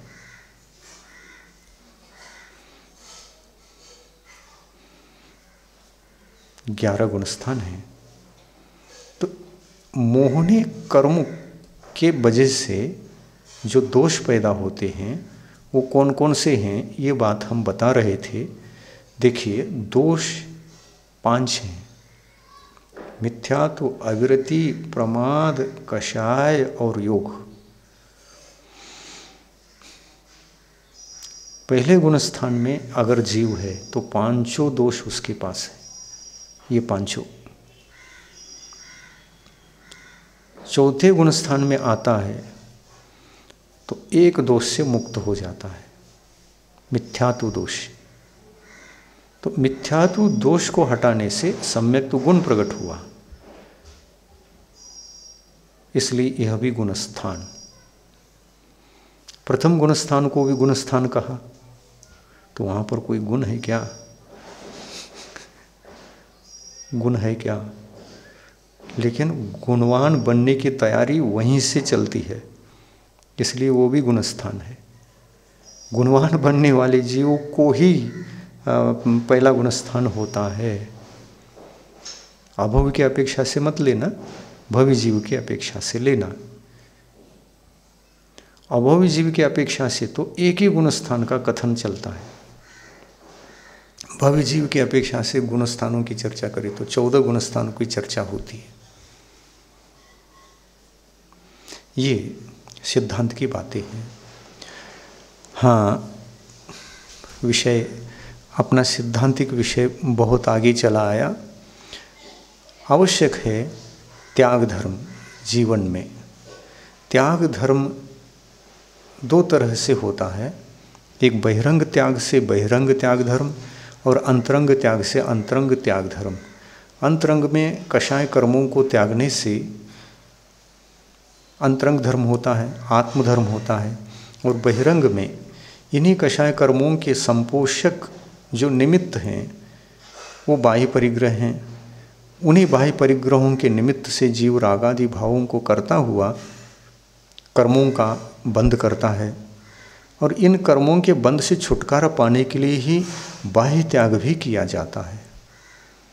रागद्वेष निवृत्ते चरणम प्रतिपद्यते साधु, ऐसा रत्नकर्ण श्रावकाचार्य ग्रंथ में चारित्र को सज्जन लोग क्यों ग्रहण करते हैं, उद्देश्य क्या है, इस बात को समझाया है।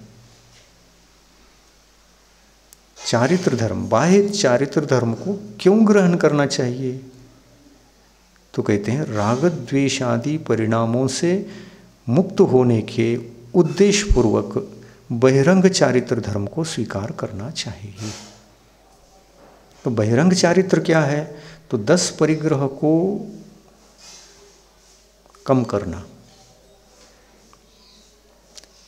परिग्रह प्रमाण अनुव्रत ले लो, या तो अपरिग्रह महाव्रत ले लो। तो परिग्रह का यहाँ पर 10 परिग्रहों का आंशिक त्याग या संपूर्ण त्याग हो जाता है।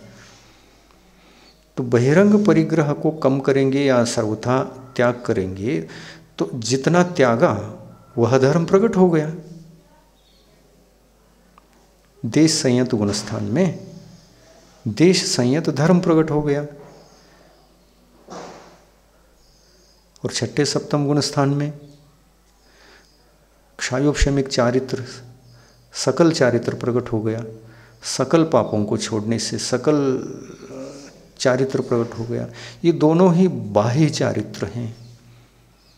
संपूर्ण 10 प्रकार के परिग्रहों को त्यागने से सकल संयम, और 10 प्रकार के परिग्रहों में से आंशिक परिग्रह त्यागने से देश संयम प्रकट होता है। तो इसके लिए 5वां गुणस्थान व्यवस्थित किया गया है, और संपूर्ण छोड़ने वालों को 6ठा गुणस्थान, सप्तम गुणस्थान आदि गुणस्थान हैं। तो इस तरह से त्याग, किसका त्याग? जो दोषोत्पत्ति के साधन हैं उनका त्याग, और जो उन साधनों से दोष उत्पन्न हो चुके हैं, कर्म है, रागादि भाव हैं, इनका त्याग करने का उपदेश दिया है। प्रसंग है शक्तितस त्याग भावना। आज कौन सी भावना का प्रसंग है? शक्तितस त्याग भावना। देखिए, जैन परंपरा में, जैन शासन में त्याग को बहुत संतुलित रख करके उपदेश दिया गया। त्याग धर्म का उपदेश बहुत संतुलित तरीके से दिया है। कैसा, क्या कहा, देखिए आप, त्याग तो करो लेकिन शक्ति के अनुसार करो। शक्तितस त्याग, यानी शक्ति के अनुसार ही करो, शक्ति का उल्लंघन करके मत करो। क्यों? क्योंकि शक्ति का उल्लंघन करके त्याग करोगे तो त्याग धर्म में और बाधा आएगी, लिया हुआ त्याग भी छूट सकता है। त्याग धर्म से आप नीचे आ सकते हैं। जैसे उपवास करो, शक्ति के अनुसार नहीं करो, शक्ति का उल्लंघन करके करो, तो क्या घटना घटेगी? क्या घटेगी? आपका त्याग धर्म भी चला जाएगा और त्याग धर्म का आधार जो ये जीवन है, ये शरीर है, माध्यम है, ये भी चला जाएगा। आपको यदि 10 उपवास करने की शक्ति है और आप उसको शक्ति के अनुसार कर रहे हैं तब तो ठीक, लेकिन 10 उपवास करने की शक्ति नहीं है पर हम करना चाहते हैं, जिद पकड़ करके करने लगे, तो शक्ति का उल्लंघन करके करने लगे। इसमें रिस्क है। इसमें क्या है? बहुत रिस्क है। लिया हुआ त्याग भी छूट जाएगा और शरीर भी छूट जाएगा। इस रिस्क को अपना करके त्याग धर्म का पालन मत करो। ऐसा त्याग धर्म स्वीकार मत करो जो शक्ति के अनुसार नहीं है। अपनी शक्ति को, अपनी क्षमता को, योग्यता को देखकर जो त्याग किया जाता है उसका नाम शक्तितस त्याग भावना है। इसमें भावना रखना चाहिए। यानी अरहंत भगवंतों के द्वारा, तीर्थंकरों के द्वारा जैसा त्याग धर्म का उपदेश है उसमें विश्वास रखना चाहिए। आप अपनी तरफ से करते हैं तो वो भगवान का कहा हुआ नहीं है, वो छद्मस्त का त्याग धर्म है। तो शक्ति का उल्लंघन करके करूं, ये जो परिणाम है ये भगवान के उनकी वाणी से भिन्न हो गए। भगवान ने ऐसा कहा क्या कि उल्लंघन करके भी कर सकते हो, परमिशन है क्या? नहीं। उल्लंघन करके करोगे तो क्या होता है उसका भी उपदेश दिया है। इसलिए कभी शक्ति का उल्लंघन करके कोई चीज त्याग नहीं करना। और जो करता है वो भगवान के वाणी के अनुरूप नहीं है। और जो भगवान के वाणी के अनुरूप नहीं कर रहा है तो वो सम्यक दृष्टि कैसे? अद्वा तद्वा आचरण करने वाला, भगवान की वाणी का उल्लंघन करने वाला, सम्यक, उसका सम्यक तो धर्म भी नहीं टिक पाएगा। तो देखो, एक त्याग धर्म को समझाते समय, उपदेश देते समय केवली भगवान ने कितने संतुलित तरीके से समझाया है। ऐसा कोई समझाता है? संसार में बहुत सारे लोग त्याग करते हैं। सभी धर्मों में त्याग का उपदेश है। केवल जैन धर्म में ही त्याग का उपदेश है ऐसा नहीं, सभी धर्मों में त्याग का उपदेश है। लेकिन जैन धर्म में जो त्याग का उपदेश है वो अन्य धर्मों से बहुत कुछ भिन्न है, अपनी विशेषता को लेकर के है। ये विशेषता क्यों पैदा हो गई? क्योंकि ये केवली भगवान के द्वारा कहा हुआ है, इसलिए इसमें हर चीज में संतुलित तरीके से उपदेश है। ये विशेषता है। और तीर्थंकरों के द्वारा जो त्याग धर्म का उपदेश दिया गया है वो जबरदस्ती भी नहीं है, शक्ति का उल्लंघन करके भी नहीं है, तुमको करना ही पड़ेगा ऐसा भी नहीं है। करना है, कर्तव्य है, लेकिन अपनी आत्मिक भावनाओं को त्याग धर्म से जोड़ करके अंतरंग से करना। मतलब ये है कि 2 विषयों से बच के करना। कौन कौन से 2 विषय? एक तो अनुकरण करके नहीं करना, दूसरे का देखा देखी करके भी त्याग धर्म स्वीकार करते हैं ना, वो त्याग धर्म सफल नहीं होता। और वह त्याग धर्म आपको गुणस्थानों की ऊपरी सीढ़ियों को दे नहीं सकता, क्योंकि आप अज्ञानवश देखा देखी कर रहे हैं।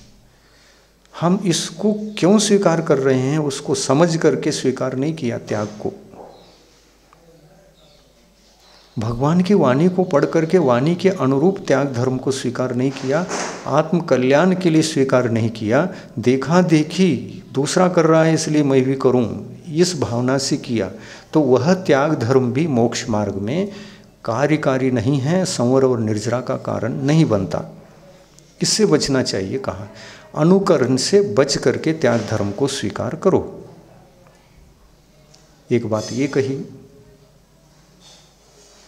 दूसरी बात त्याग धर्म को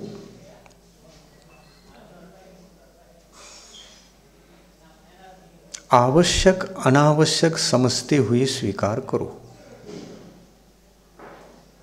अनुकरण से स्वीकार नहीं करना, आवश्यक अनावश्यक समझ करके स्वीकार करो। किस लिए आवश्यक है, इसको नहीं समझते हुए स्वीकार करते हैं तो वो भी फेल है।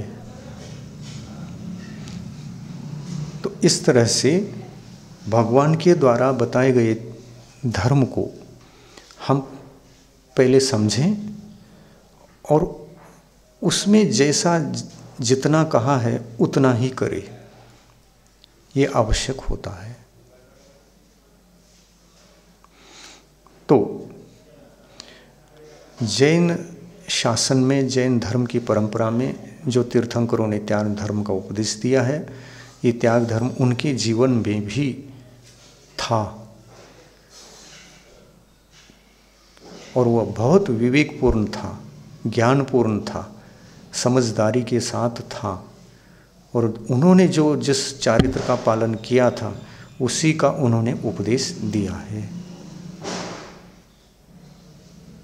जैन शासन में त्याग धर्म के पीछे एक विशेषता है, इसमें इस त्याग धर्म के लिए कोई शर्त रख करके त्याग नहीं किया जाता, कोई हठाग्रह नहीं होता, कोई शर्त रख करके ये मिलना चाहिए इसके लिए मेरा यह त्याग है। तो क्या मिलना चाहिए इस चारित्र धर्म से, इस त्याग धर्म से आपको किसकी क्या प्राप्त करने की इच्छा है? कोई भौतिक वस्तु है तो भौतिक वस्तु पाने के लिए त्याग करना ये त्याग धर्म नहीं है, क्योंकि ये परमार्थ की सिद्धि के लिए नहीं हुआ, ये मोक्ष आदि प्राप्ति के लिए नहीं हुआ, ये भवबंधनों से मुक्त होने के लिए नहीं हुआ, ये आत्मोपलब्धि के लिए नहीं हुआ। भौतिक वस्तु पाने के लिए त्याग करते हैं कई लोग, दान भी करते हैं, त्याग भी करते हैं, और ये दोनों न दान धर्म की कोटि में आता है और न ही त्याग धर्म की कोटि में आता है। धर्म की कोटि में दान और त्याग ये दोनों आने के लिए आत्मा को टारगेट बना करके त्याग करो। त्याग धर्म आत्मा को मुक्त कराने के लिए है, संसार से मुक्त कराने के लिए त्याग धर्म है। वस्तु का त्याग ये दोषों के त्याग के लिए है। वस्तु का त्याग दोषों को बढ़ाने के लिए अगर हो गया तो वो धर्म की कोटि में कैसे आएगा?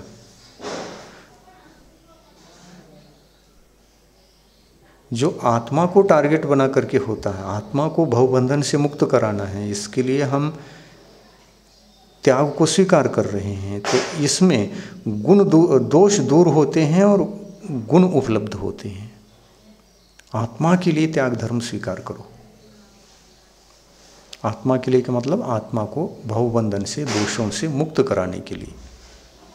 मुझे सारे कर्मों के दोष से और रागादि भावों के दोष से मुक्त होना है, इस बुद्धिपूर्वक, इस विचारपूर्वक त्याग धर्म को स्वीकार करो, तो वो धर्म की कोटि में आएगा। क्योंकि उससे गुण बढ़ते हैं, जिससे गुण बढ़ते हैं वही चारित्र धर्म धर्म की कोटि में आता है, ऐसा बताया जाएगा। तो पर्याप्त है। शक्तितस त्याग भावना,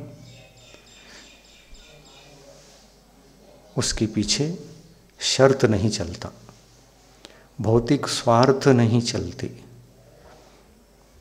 ख्याति, लाभ, पूजा आदि ये सभी परिणाम, ये सभी भाव भौतिक भाव हैं, और भौतिक सुख को पाने के लिए किसी भी प्रकार से त्याग धर्म को स्वीकार जैन शासन में किया नहीं जाता।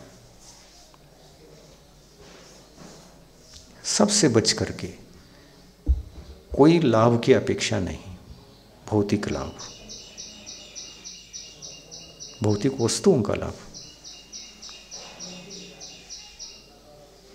इतना मिलेगा तो इतना देऊंगा, तो ये दान हुआ।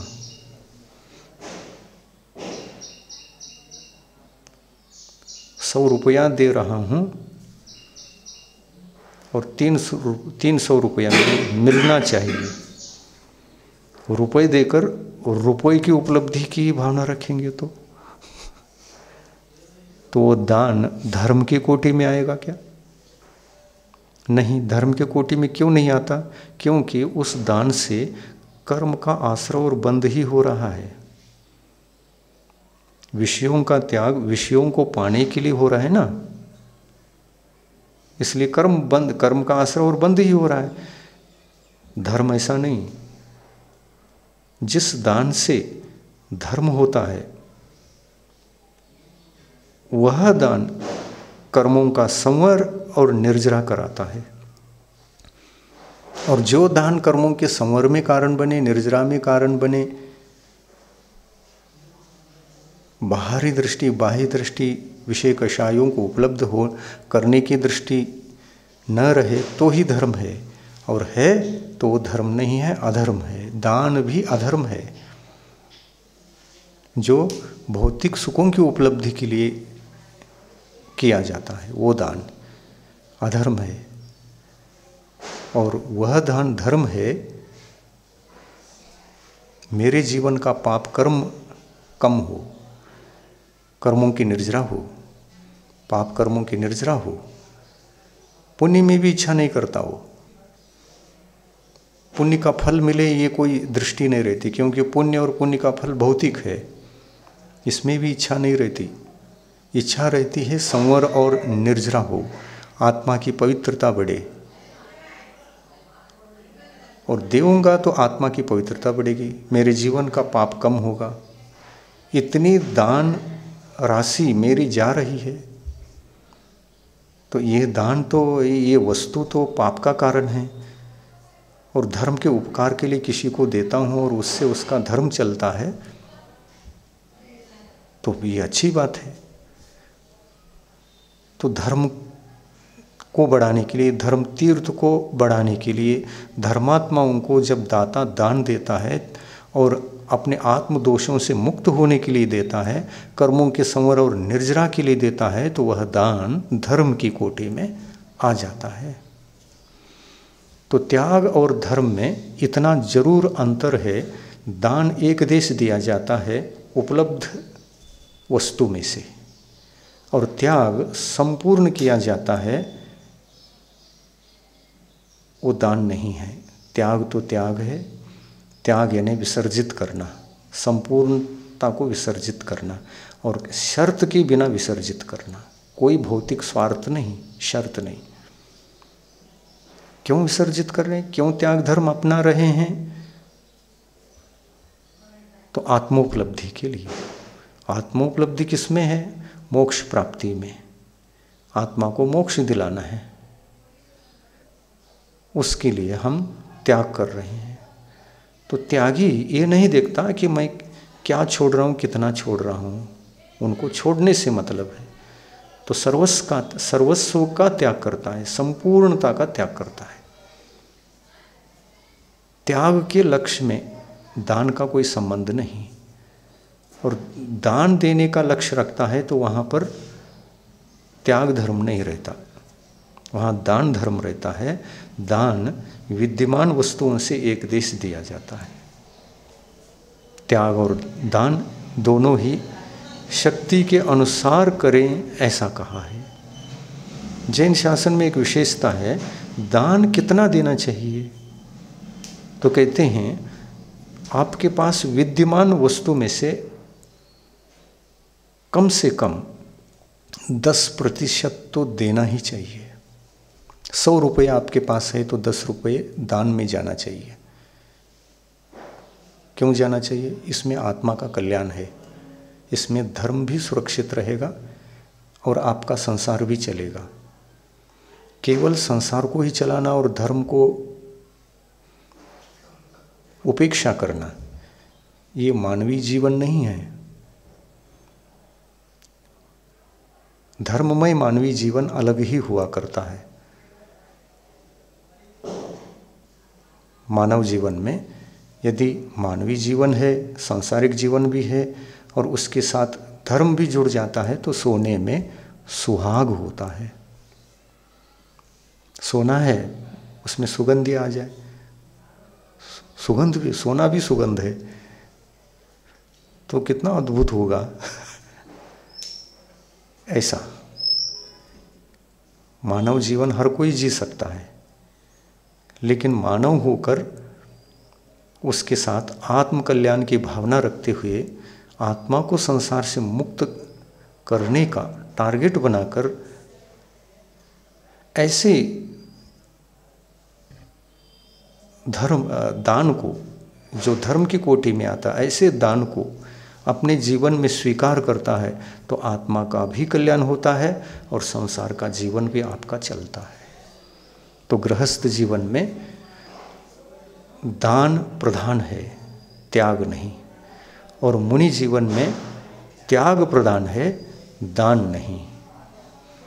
दान मतलब अपन यहाँ वस्तु से मतलब रख रहे हैं। दान तो कई प्रकार का होता है, ज्ञान भी एक देने योग्य होता है। अरहंत भगवान भी ज्ञान देते हैं, मुनि महाराज भी ज्ञान देते हैं, तो ये भी ज्ञान देते हैं। तो ज्ञान देने के लिए समय भी देना पड़ता है ना, समयदान।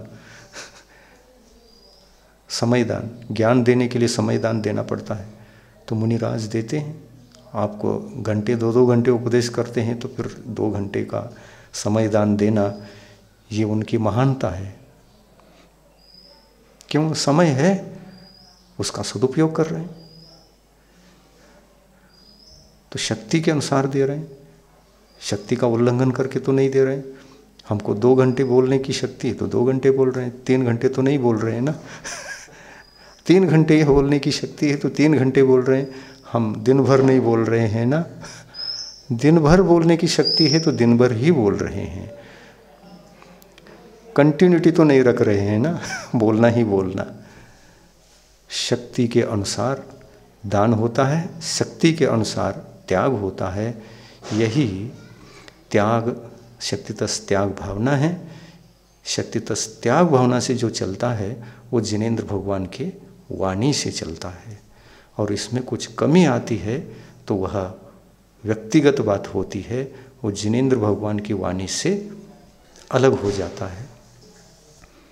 तो सम्यक दर्शन की सुरक्षा शक्तितस त्याग धर्म में है, क्योंकि जिनेंद्र भगवान की वाणी के अनुसार त्याग करते हैं और दान भी करते हैं। दान कम से कम 10% करना ही चाहिए, मैक्सिमम। आप और बढ़ाओ, और बढ़ाओ, उसको भी शक्ति देखकर, लेकिन कम से कम कितना देना चाहिए? तो कहते हैं 10% दान करना ही चाहिए। जो ऐसे 10% दान नहीं करते वो गृहस्थ होकर के भी धर्म की कोटि में नहीं आएंगे। धर्मात्मा दाता धर्म का उपकार करने के लिए और धर्मात्मा का उपकार करने के लिए वह सत्पात्र में 10% दान देता है। 3 पात्र हैं, उत्तम पात्र, मध्यम पात्र, जगन्य सुपात्र, 3 सुपात्र हैं। इसमें 10% दान देना ही चाहिए, कम से कम 10%। इससे ज़्यादा देना वो आपके ऊपर निर्धारित करता है, शक्ति को देख करके दान दो। अगर 10% भी नहीं दे सके तो 5% तो दो, लेकिन देना चाहिए, कम से कम 10% देना चाहिए। तो ऐसा जो जैन शासन में विधान है, इस विधान के अनुसार हमारा जीवन बनेगा तो हमारा जीवन भी शक्तितस त्याग भावना से जुड़ेगा। और ऐसे शक्तितस त्याग भावना से जिसका जीवन जुड़ गया उद्धार हो गया उस मनुष्य पर्याय का, उस भव्यात्मा का। तो आइए, इतना ही काफ़ी है। शक्तितस त्याग भावना का महत्व समझ में आया, उससे हम जुड़ें और तीर्थंकर प्रकृति के बंध में कारणीभूत ये 5वीं भावना हमारे ऊपर गहरी संस्कार डाले, गहरा संस्कार इससे आ जाए, ऐसी भावना भाते हुए हम त्याग धर्म से भी जुड़े और सम्यक्तों को सुरक्षित रखें। तो तीर्थंकर प्रकृति के बंध के संस्कार अपने जीवन में आते हैं, इतना ही पर्याप्त है। अहिंसा परमो धर्म की जय। जिनवाणी। प्रभु देव तुम्हारे पवित्र मुख से निसृत जो शीतल वाणी, जग जन मन के मल को धोती, अतः कहाती जिनवाणी। जयवंतो माँ जग में तब तक जब तक सूरज चांद रहे, शीश नवाते कर्म हरो माँ, अब तक हम विषयांध रहे, अब ना हम विषयांध रहे।